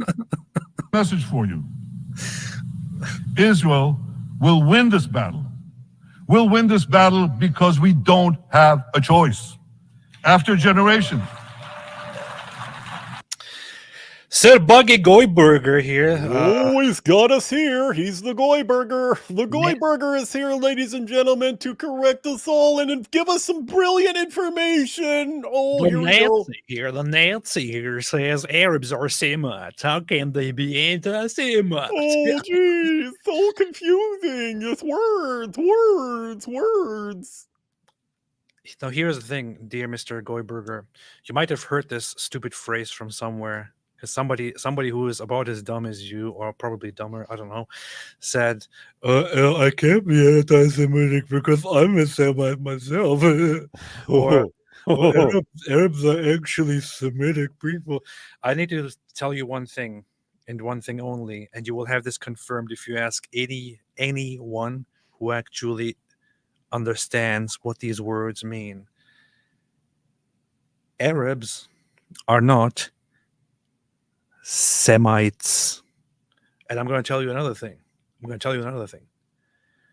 Jews are also not Semites.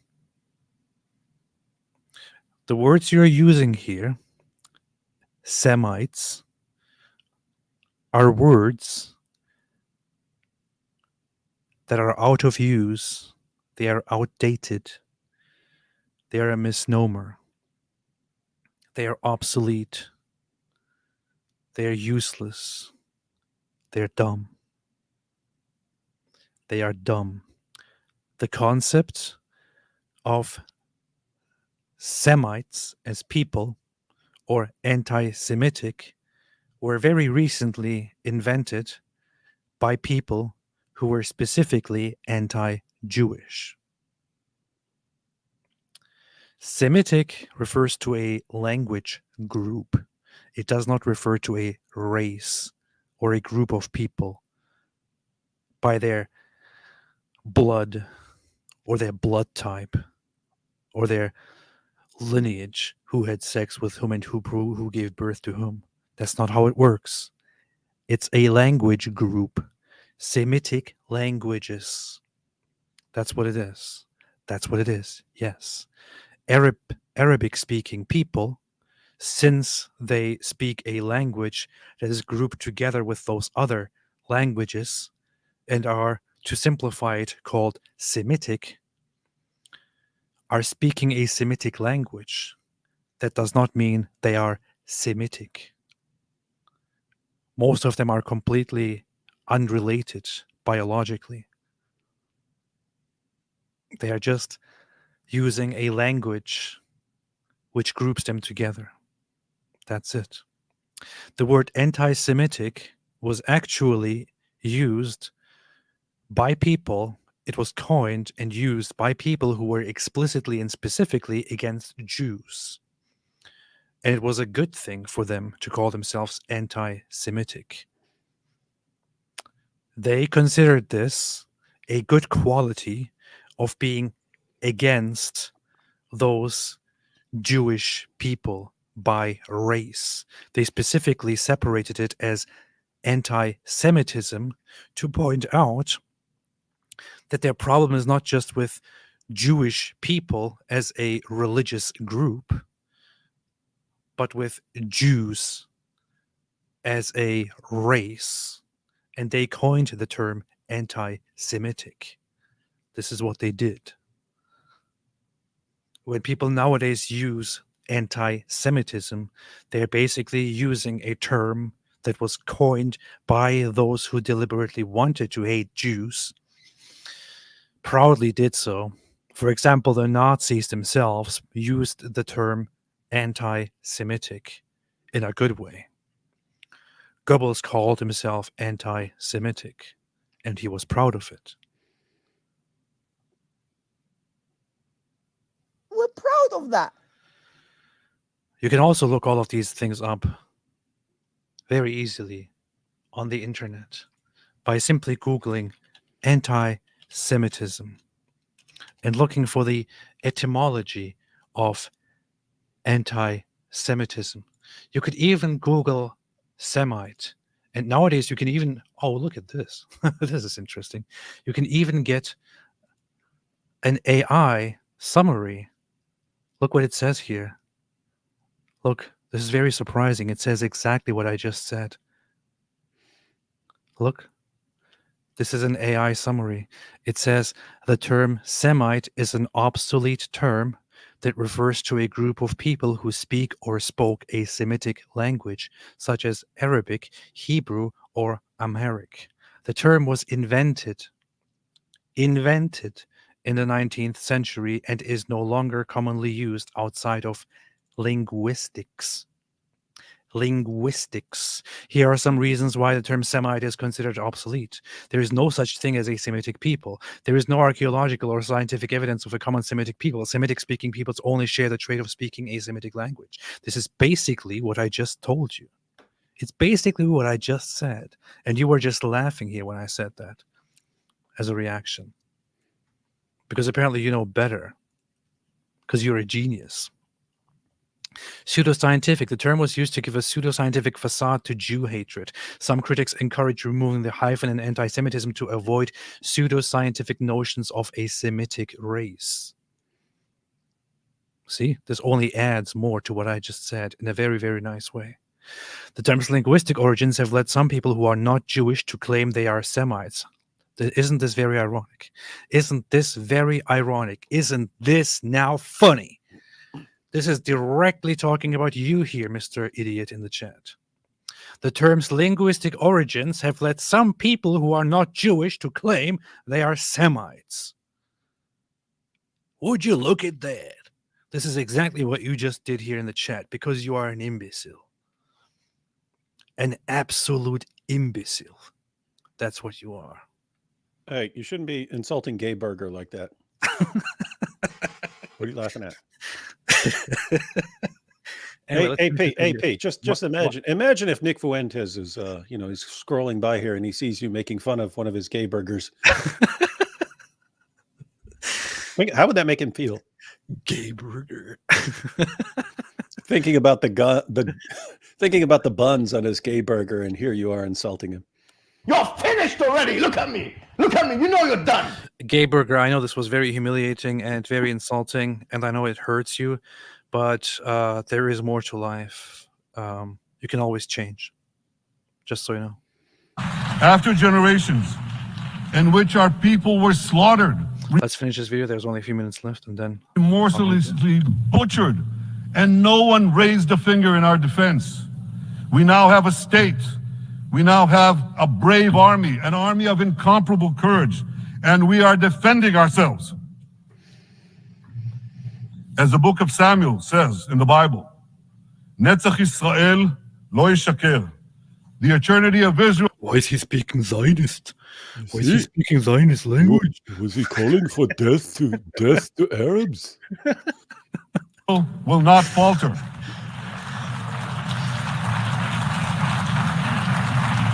Wait, now I don't know what he said because you're goofing around. Israel, comparable courage, and we are defending ourselves.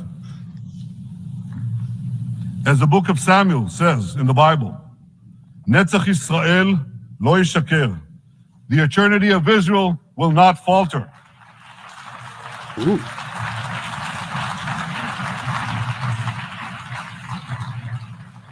In the Jewish people's epic journey from antiquity, in our odyssey through the tempests and upheavals of modern times, that ancient promise has always been kept, and it will hold true for all time. To borrow a great poet. Look at this. This is a Muslim here, Irfan, saying, Yahweh missing, his people need help. What? They need help? It kind of looks like they're crushing. They're crushing. Looks like they're crushing it to me. First off, he's sitting here telling the entire UN to go screw themselves for being a bunch of losers. First off, Israel is absolutely crushing your heroes here. That's one. Number two, you are here a Muslim mocking Yahweh. But it's interesting. He just acknowledged that. I mean, he's clearly indicating that the Jewish people are the people of Yahweh. Oh yeah. Isn't that interesting? His people. Who are the people? Irfan, I'm not sure if you know this. Maybe you should go and watch a video that I made for people like you. It's called "How Allah Got His Name Wrong." But the Quran repeatedly, unknowingly acknowledges that the very same God that it claims to be written by or authored by or sent by is actually Yahweh, including by adopting names like Elias or Isa and so on. Elias is for Eliyahu, Hebrew, which literally means my God is Yahweh. Jesus is from Yeshua, which means literally Yahweh. Yah is salvation, or Yahweh saves, and so on. It's your Quran actually accidentally repeatedly refers to Yahweh. So you're mocking Yahweh, which is the name that the actual God was called, that your religion tried to steal and got completely wrong. And here you are insulting that God that you proclaim to believe in, because you are an idiot, because you follow a fake religion created by stupid 7th century imbeciles in a desert full of ignorance who looked up to the Jews and tried to copy them and still got it all wrong. It's never too late to learn and stop being an idiot. Phrase, Israel will not go gently into that good night. We will never need to rage against the dying of the light, because the torch of Israel will forever shine bright. Alhamdulillah. You see? Rage against the dying of the light. All he needs to say at the end of this speech is, You're finished already. Look at me. You know you're done. The people of Israel and to the soldiers of Israel, I say, be strong and of good courage. חזקו ואמצו ואל תיראו מפניהם, כי אדוני אלוהיך הוא ההולך עמך, לא ירפך ולא יעזבך. עם ישראל חי, the people of Israel live, now, tomorrow, forever. Thank you. And if you don't like that, you can kiss my Jewish. On behalf. That's good. That is good. But what did he say here in Hebrew before that? Before Am Yisrael Chai, did he say, "No, we want to kill all non-Jews"? And to the soldiers of Israel, I say, be strong and of good courage. חזקו ואמצו ואל תיראו מפניהם, כי אדוני אלוהיך הוא ההולך עמך, לא ירפך ולא יעזבך. עם ישראל חי, the people of Israel. I think I understood like 25% of that, but what is he saying in that whole thing? Let's get it up to 100. Let's get it, bro. Let's get it to 100. Get your Logos Bible software. Somebody tell me what he said. He said, yeah, we're doing genocide and we're proud of it. That's what he said. Syrian girl. Did he just say we're nuking? Did he just say drop a nuclear bomb? What did he say? No one knows if he said let's drop nuclear bombs. Nobody knows what this means. It was a secret message. Live now, tomorrow, forever. Thank you. Is that what he said? Or are you just doing that out of, no, be strong and brave and don't fear from them because your God is with you? Is that what he said? Oh, is it? Is it? Be strong and courageous. Do not be afraid, and do not be afraid of them. For the Lord your God is the one who walks with you and will not let you down or leave you. Oh, you like that? It is totally based.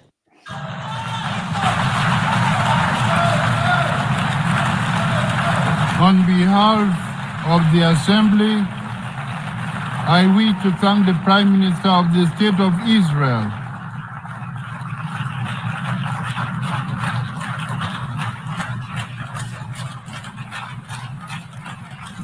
He should have high-fived that chick as he's walking by her. That'd have been dope.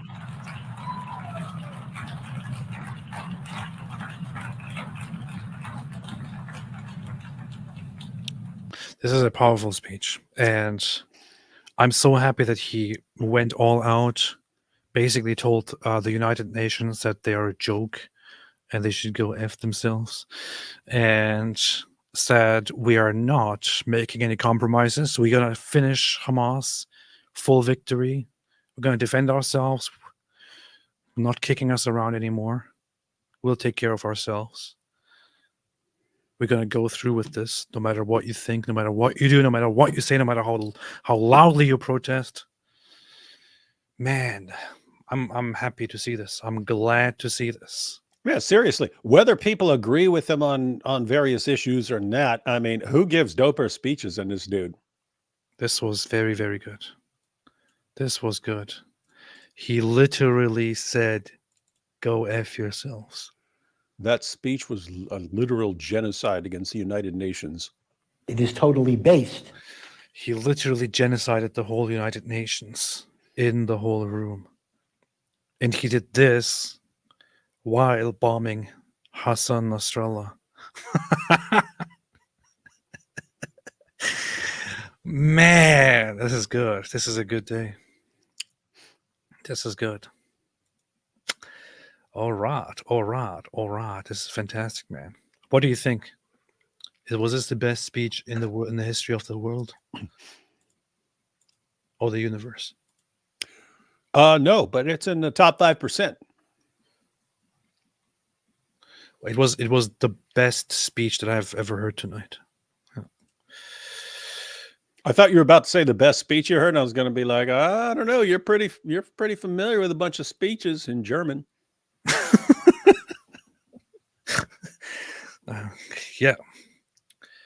You don't have to agree with his politics, but the speeches are amazing. Yeah, and how hard is it to recognize that? Even if I heard some horrible mass murderer give an awesome speech, I'd be like, okay, I disagree with everything you said, but man, that dude can speak. Yeah, that was a good speech. I'm speaking about Netanyahu. I don't know what you're talking about, man. I'm talking about anyone. I'm saying you could have a total mass murderer, a serial killer, anything, jump up. You could have Ted Bundy get up, give an awesome speech, and even if I disagreed with every single word, I'd be like, dude knows how to speak. So how refreshing would it be for all the people who are complaining about Israel, the Iranians and so on, to just be sitting there? Don't walk out, sit there, and at the end, jump up and clap. And when people go, what are you doing? You're Iran. Why are you clapping? Go, got to give credit where credit is due. The man knows how to give a speech, and we can all agree on that. We can all agree on that. Alhamdulillah. Ezra Gregory, but Iran and Hezbollah, they go out and they say, especially Hezbollah, they say, we are going to punish the Zionist Jews, inshallah, soon. Allahu Akbar! Allahu Akbar! Very different communication style. They're talking like this. That's what they sound like. Ezra Gregory, I think Allah doesn't know. You already read this. What's wrong with you, man? Keiko was, I'm from Iran. The majority of Iranians I've met and known either have no problem with Israel and hate the Islamic regime and are liberal-minded. I think us Iranians are Israel's best partner in Iran. That's how it should be. That's how it could be. Iran was also a beautiful contributor to culture before it turned into... Every place Islam touches, man. And, I mean, you got a couple of exceptions, like where they'll build really nice cities because of all the money coming in and stuff like that. But that is true, man. Iran. We've seen the videos over and over again where the Iranian leaders will put a flag of Israel on the ground so that people can walk on it and trample on it, and like people will walk around it. Like you'll have thousands of people just walking around it because they refuse to step on it. But yeah, you have you have a massive difference of view and attitude between the people of Iran and the Iranian leaders. And it sucks because lots of people's impression of Iran is based just on the leaders and not the people. Beast. Because my Cadillac's got that beast. My Cadillac got that boom, boom, room. Beast. Israeli troops at the border say we are ready for a ground invasion. We don't know if it's going to happen, but we are preparing it. We are ready for a ground invasion. That's kind of funny. It's like every couple decades, Israel has to take over everyone's country, and then give it back to them later on, saying, "Just know you are only having your own country because we are deciding to let you have it because we've already taken it." Well, they did it in late 70s and 80s. They thought, you know what, we can't have this whole PLO thing going on across our border in Lebanon. Sorry, we tried to stop it, but you won't listen to us. We are coming. I would completely let my opponents set the stage. And I would say for every rocket that you send over, for every rocket that Hezbollah sends our way, we are taking over 100 square yards of Lebanon. So you guys decide how much of your country you want to keep, and we're not giving it back this time. We're not giving it back. Every rocket, do the math. Fire 20 rockets. That's how much territory we're taking over. And you guys decide how much you want us to take over before you want to stop. It's so ridiculously dumb, Israel, if it went by the UN partition plan in 1947 and set in plan in 1948, Israel would have had much less land than what Israel has today. They took they had 55% or so of the region for them, but because the other side declared war and didn't want Israel to exist, Israel kicked their asses and won the war and expanded its territory to more than 70%. And then they kept the hostilities, they kept fighting, and Israel took more and gave more back. The idea is land for peace. We take this land and we will give it back if you agree to recognize us and to make peace with us. I mean, how much more reasonable can you be, right?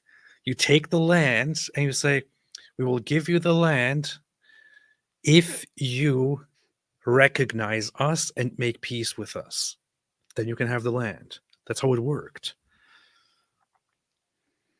If Israel was everything that these people are saying, then Israel wouldn't have given an inch back of anything at all and would have expelled all of the populations and possibly massacred them. I don't know. That's what they do. Ordro said, AP's hair looks great today. What's your secret? Maybe he's born with it. I don't know. I think it's because I just took a shower for the first time in my life. I usually never take a shower. Last time was 50 years ago. Well, it's because you're Turkish. Sardi said he should have read from the Torah when God said, "Behold, I set you before you today a blessing and a curse."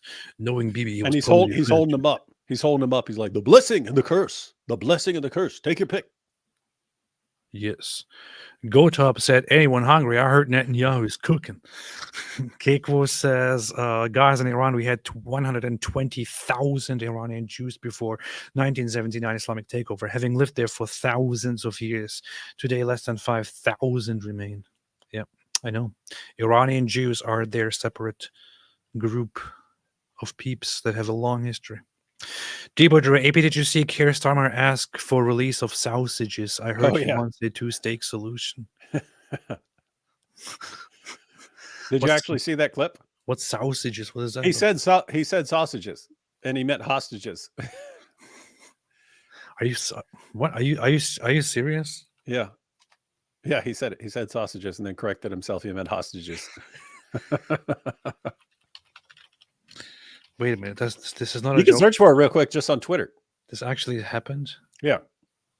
Type in Keir Starmer. I sausage. call again for an immediate ceasefire in Gaza. The return of the sausages.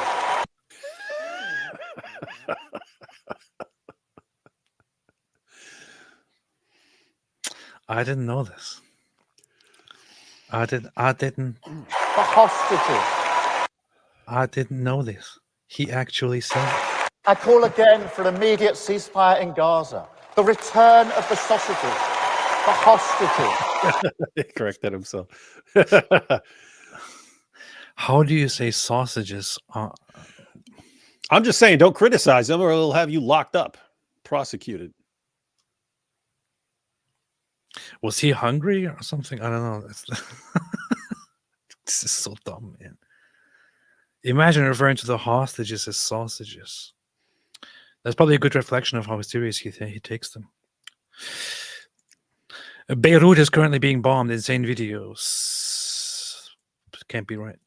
Aidan Quinnan said, "Hey, I'm Irish and I support Israel 100%. This is nice. You are one in a million. Most of you Irish people. See, I'm Irish, but I'm not a leprechaun. You want to fight? Then step up and we'll get it on. What? Most of you Irish people, you've got problems. You've got problems up there."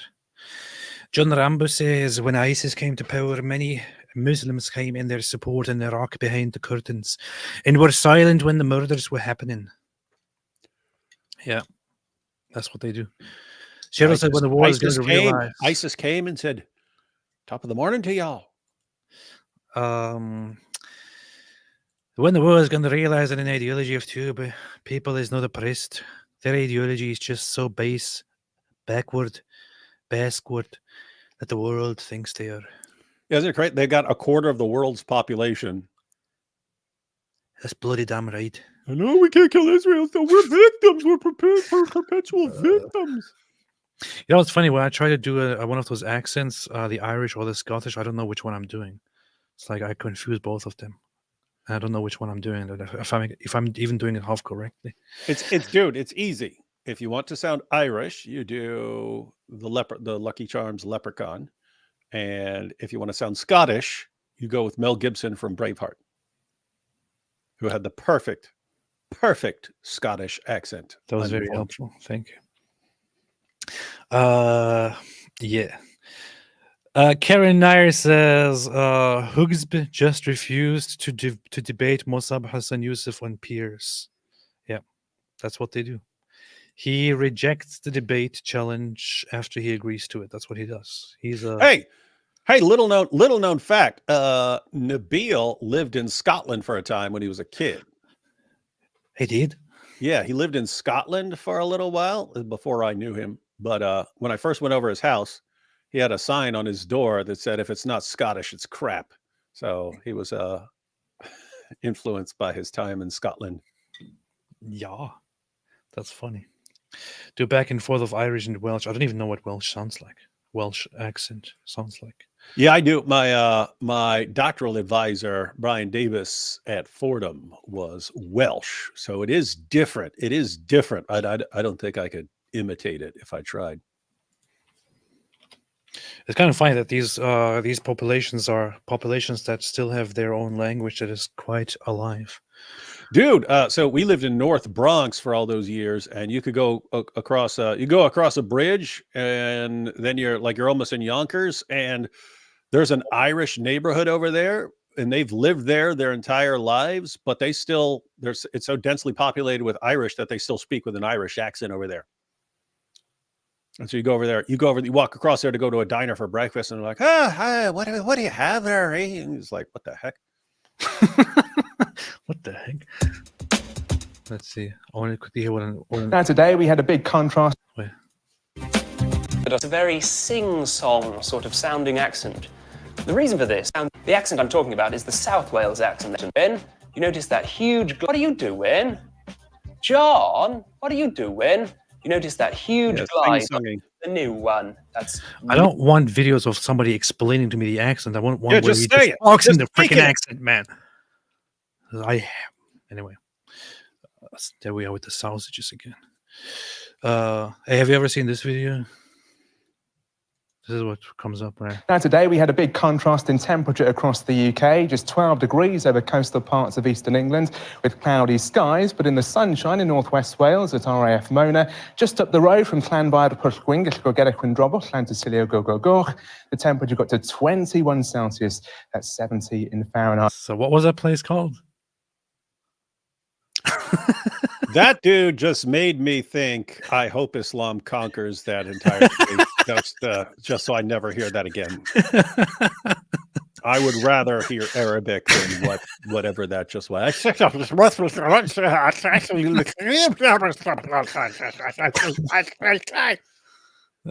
Just say this place, man. This place. Anyway. He did that just to impress everyone. He's like, guys, I mean, I just spent the last 17 months mastering that word. We gotta put it in some forecasts, man. Yeah, we do. John the Presbyter said you didn't finish reading my. It's Presbyter.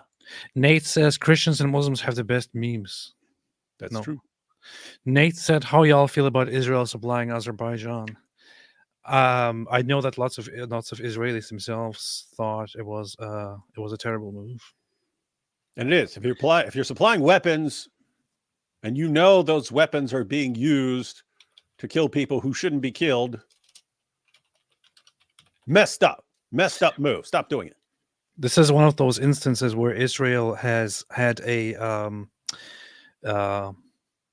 agreement, a partnership with a country in order to, because of strategic interests due to Iran, where Iran is, there is the Iran-Azerbaijan conflict, and Israel tries to keep things cool with Azerbaijan, but it led to really messed up things like having an agreement with them and supplying them with arms. But I know that certain Israeli people that I follow called out the Israeli arms deal with Azerbaijan, which is disastrous and which was terrible. Should not be done. Not something that should be done. It's Gaelic. It was a prank on him by the team. Really? That's ridiculous. How y'all feel about Israel? Tesbot said he fell asleep just before we started to laugh. What happened? Lots of things happened, man. World War broke out. You don't even know. Dor Daniel started said, whenever Mojab chickens out of a debate, his opponent should either post a twerking chicken gif with Momo's face on it or use a Quran toilet paper. This is very disrespectful. Very Islamophobic. These are not times where we should be Islamophobic. These are times where we should be advocating for peace and mutual understanding and tolerance, and just bend over and let them do all kinds of things to us when they are being hostile. Yeah. Mixed Race Apocalypse Baby said, do you think Diddy is going to get Epstein soon, possibly via pager? I don't know. I haven't really followed the issue very much. When I heard that P. Diddy is going down for some horrible things, I just thought to myself, oh, really? Like nobody knew that some people in the industry are doing horrible things. The guy who obviously put out the hit on Tupac. Cat Williams been calling those dudes out for a while now. Well, I know that recently Kendrick Lamar, he has been very, very critical of the whole music industry and how they're doing really, really messed up things. But recently he's been going hardcore and talking about how lots of people in the industry are doing horrible things. And he doesn't want to have anything to do with the industry and all that. And this whole PDD thing started crashing down after that. It's very interesting. Anyway, let's just rededicate this whole channel and talk about music and P. Diddy and whatever. Gotham said David Wood wouldn't be caught dead owning Mike Winger. That's true. That's the truth. Wow. Mike Winger owns Spock fan fiction. Ew. Brother, ew. Let's talk about God said made a super chat. Thank you so much. Philip Daniel said free Palatine. Thank you so much. Free Palpatine. Free PlayStation. I spent all my shekels buying David's New King Logos version Bible to debunk it, and there wasn't a single Quran but Hebrew ruins. AP better refund me. No. Leon Gustavus Duarte said, why do communist groups, countries, Marxist extremist groups hate Israel? Also a mix of far-left progressive neo-Nazi Islamists, mostly right-wing support Jews and Israel. Because they have a problem with capitalism. They have a problem with the West. They have a problem with conservatism. They have a problem with nations. They have a problem with borders, unless it's their own borders. They have a problem with safety, secure politics, national security politics, unless it's their own security. They have a problem with people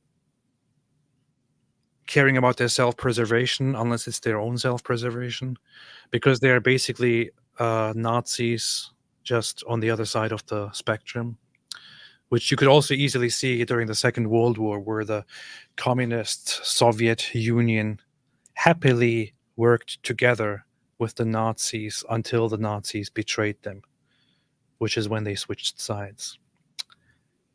They are retarded. That's what they do. Oh, they said some people do shoplifting and steal cars. Mossad stole a whole Soviet MiG-21 during the Cold War to gain military intelligence, share with America and West. Funny story. Got an Iraqi to defect. This is what they do. That's what they do. Nice. What about the U.S. incident?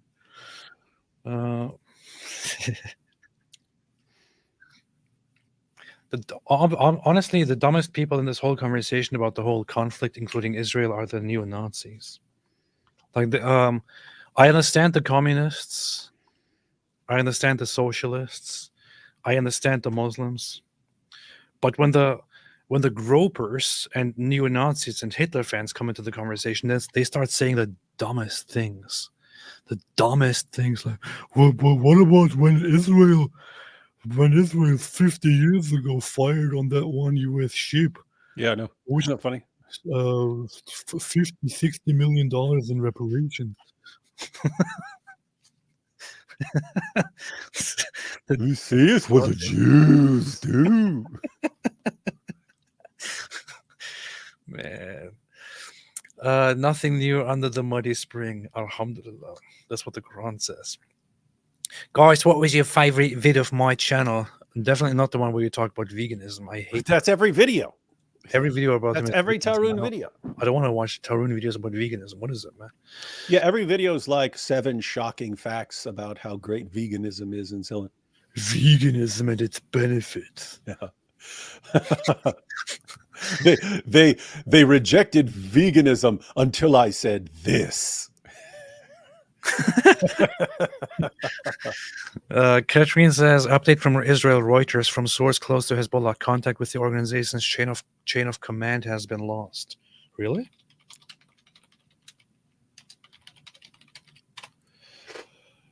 Really?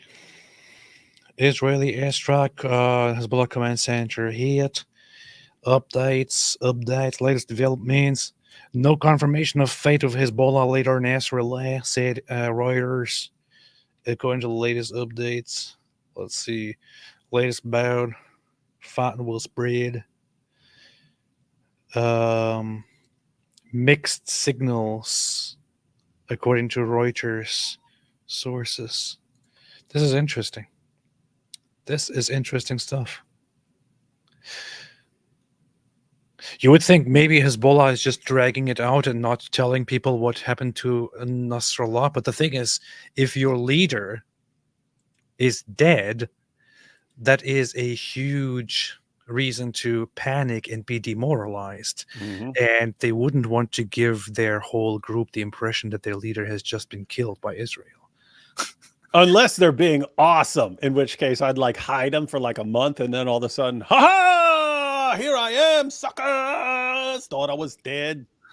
And by then they will have all defected and died. And hey, wait a minute, where did everybody go? I just have to say, man, if there's all this communication problem and everything else, and Hezbollah's just been, I'm gonna lose minutes of sleep over this. Beast. The UN General Secretary Guterres is crying about news that Hassan Nasrallah might be dead. Ayatollah Khamenei said, we're heading back to the Palestine swamp with this one. It's Palestine. Palestine. I knew Shrek was Palestinian. It is. Is Barat also being too nice, just like Israel? Yeah, if you stop being vegans, maybe. I don't know. Reverb said even the Quran support Israel. Quran 521 and 17104. This is true, David, in one word. Yeah, a lot more than that too. There was more than one word. Hojinta, he should have ended with ladies and gentlemen. In the end, I say to you, Aisha was 6 and Muhammad was 52. David would do streams on your YouTube channel. Hate giving money to AP. We do streams on my channel like every Sunday, and no, we usually one or two more. The cat lady said, "Thank you for standing with us. We will never forget those who could ignore yet chose to do the unpopular thing. We name our streets after them. Make sure our kids know of them. Believe in humanity. Thank you." I know. I appreciate this very much. I appreciate this very much, and it's good that Israelis and Jews have this recognition and appreciation and memory of those who stood with them and supported them despite everything. This is a big thing with World War II and the Holocaust Museum and naming people righteous who stood with them and helped them when they were persecuted. I personally don't want recognition. Yeah, you do. Which I'm just saying because I totally want it, but I feel like you want recognition, but you don't want to appear as if you want recognition. You want to appear humble, but also get recognition. So. Well, I'm also aware that in order to get more recognition, I should act as if I don't care about the recognition. Yeah. So I want to act like this is all completely selfless on my behalf. But I actually just want everyone to say thank you so much. And you officially want to be declared one of the righteous Gentiles. Yes. Yes, exactly. Precisely. That's why we do everything. But yeah, jokes aside, it's a great shame and a stain on humanity that so many people so easily turn around and start being anti-Jewish after for decades saying never again, never again, never again. Absolute hypocrites. Ayatollah Khamenei says, just put the gay burger in the bag. Also, all the best to you, and thank you for that beautiful message. Not you, Khamenei. You make sick messages. I mean, it's disgusting. Yeah, you disgust me. Exactly what you'd expect. Lori Cheto said, thanks, AP and David. Just plain thanks. Thank you, Lori Cheto. Grazie. Gavan says, gifted one membership. Oh, did you see the recent speech? Maybe we should look at that. What? Italy Prime Minister Giorgia Meloni gave a speech at the. Wasn't there something going on between her and Macron? I wasn't following it, but I saw it. I saw it on Twitter. I don't know, but she gave a speech, and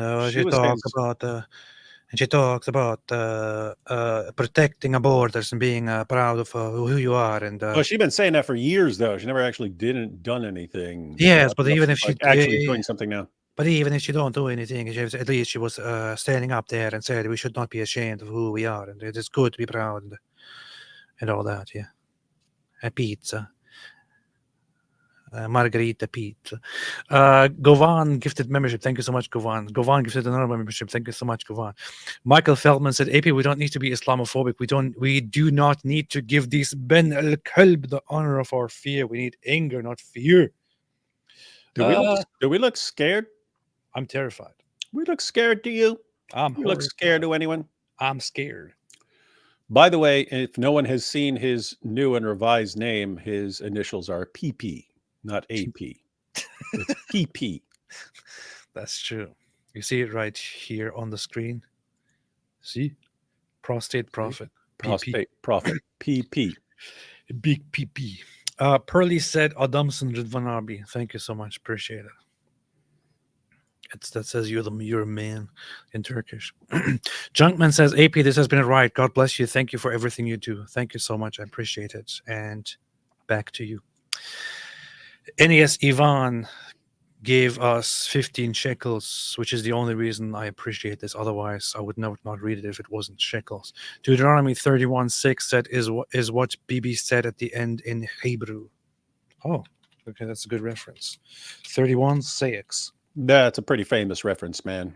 That's the one he read. Okay, let's see. So this is Moses. Everything's set up for the children of Israel to enter the promised land and so on. Did you say promised? You just Hmm? said promised land. I said promised land, man. You just said promised land. Dude, get your ears checked. Get your ears checked, man. You just said promised land. You just said premise. You just said premise land, man. See how easy it is to falsely accuse someone? Promised land is the best thing I heard today.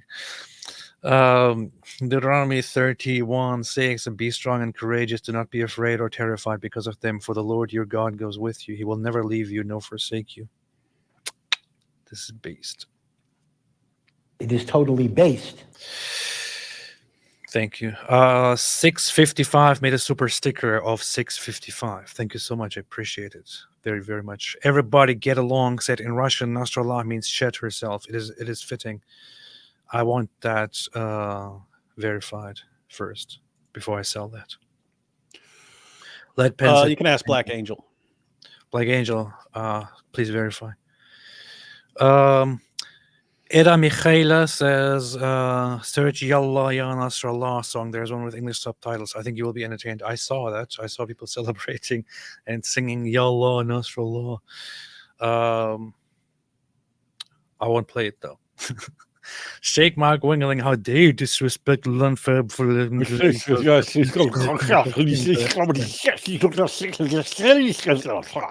This is true. John the Press bought a touche. Fight screaming said, what's the difference between a cat and a Muhammad? A cat has 9 lives. Muhammad had 9 wives. This is pretty based. I'm gonna steal that one. I'm gonna steal that one. This is good. I'm going to pretend I never read this and I came up with it by myself. Yeah, I'm gonna tweet that and everyone's gonna be like, oh, David's so funny. And you'll say, thank you. I just thought of that. Yeah. Lex said, Hajj Amin al-Husseini, the Mufti of Jerusalem, was he connected to Hitler for real? He was. Yeah. Like endless pictures and yeah, he was. They were working together. In an ideal world, I would make a video about this because it is a topic that I talked about, that I read on, that I cared about, and so on. And I went into the German records, German Foreign Ministry records, and so on. Amin al-Husseini was indeed the only recognized leader of the Arabs, so the Palestinian Arab leadership. And he, as their leader, went to Italy, where he spent quite some time and met with Mussolini, and went to Germany, where he spent quite some time meeting with Hitler, whom he called a friend. And he has had meetings with Hitler, with Himmler, and also, wait, was it Himmler? I think it was Himmler, with Himmler and Hitler and also others. And Hitler did promise to him that once they are done with the Soviet Union and the Allied forces, they would come down and exterminate the Jews in the British and the Arab lands together. This was Hitler's promise to the Grand Mufti of Jerusalem, who was the leader of the Palestinian Arabs. And this was long before 48. They had the plan of exterminating the Jews together. They were always like this. It was always like this. The political aspect of them were always like this. Hell bent on wanting to genocide and exterminate the Jews, but then crying the victim, acting like the victim, and crying for help once they are fought back and defeated and humiliated. Yep, that's what they do. Hu Jintao said, AP, I emailed you a 60-second clip of Shapiro and Jank play. You know what? I'm going to do it. Do it. Just because I like Ben Shapiro and because I think it's probably something funny because it involves Cenk Uygur, who is a complete dumb ball. Let's see. You see? You see? I said What is this? I'm not going to play this. What? It's beeped. It's a parody of... oh my God, what is this? Steven Crowder. I remember that. so he knows I'm in deep. I know, it's predictable, right? Let's go to the next caller. Hi, this is Ben Shapiro, and I was just wondering, your production values are fabulous, and I was wondering where you got your money. Was it from Soros, or was it from anti-freedom nations in the Middle East like Qatar? Look, right? Shapiro's thing is all the time to take these things and make them, oh, it was true, but now it's not true. So fuck you! Fuck you! You get paid by all the, fuck you and big money! Get the fuck off the phone, you Jewish shekel collecting. Whoa. I think he actually showed up where Cenk was speaking once as Cenk. This is pretty accurate. My money! Fuck your money! We're trying to have a discussion. You want to talk about money? All you Republicans, you want to talk about money! It's bullshit! It's bullshit! Take your bother. Oh man, that's pretty accurate. That's a pretty accurate depiction of Cenk Uygur, actually. That's true. Isaiah 53, great job, guys. Thank you very much, Isaiah 53. I'm glad that Isaiah 53 is finally talking to me. Alan Kish says, David, a friend found out today that his child will be born with a serious condition. He and his girlfriend are considering an abortion. I shared your video you made about your son after he passed, and I thought it was the perfect example to show him. Pray for him. Good video to share. That's all you want to say? Oh, what am I going to do? This is a deep, heartfelt message from Alan. He said, pray for him. I'm going to pray for him. What else? Who put out this message for you to see and to acknowledge. These are humans. He said, pray for him. He didn't say talk a bunch. Okay. So are you going to pray for him? Yes, I will. Okay, good. Thank you, Alan. Thank you, Alan Kish. Thank you. All right. I'm just kidding, of course. I'm just kidding, of course. All right. Thanks everybody for watching. David, anything else? Nope, that's it. That's it. Okay. Tomorrow we're going to be live on my channel again. Except I believe. Hopefully the show will be better than this travesty. This was the best show in the universe, man. Pretty decent show. Thanks to Netanyahu. I like that sniff I made it Ross. I like that sniff Tate's balls. I want to be bald like Andrew Tate and his balls. See, quality music, man. Quality content. This is what Ross and Sneeko, man. All right. Thanks everybody for watching. As always, have a fantastic day. And remember, it is totally based.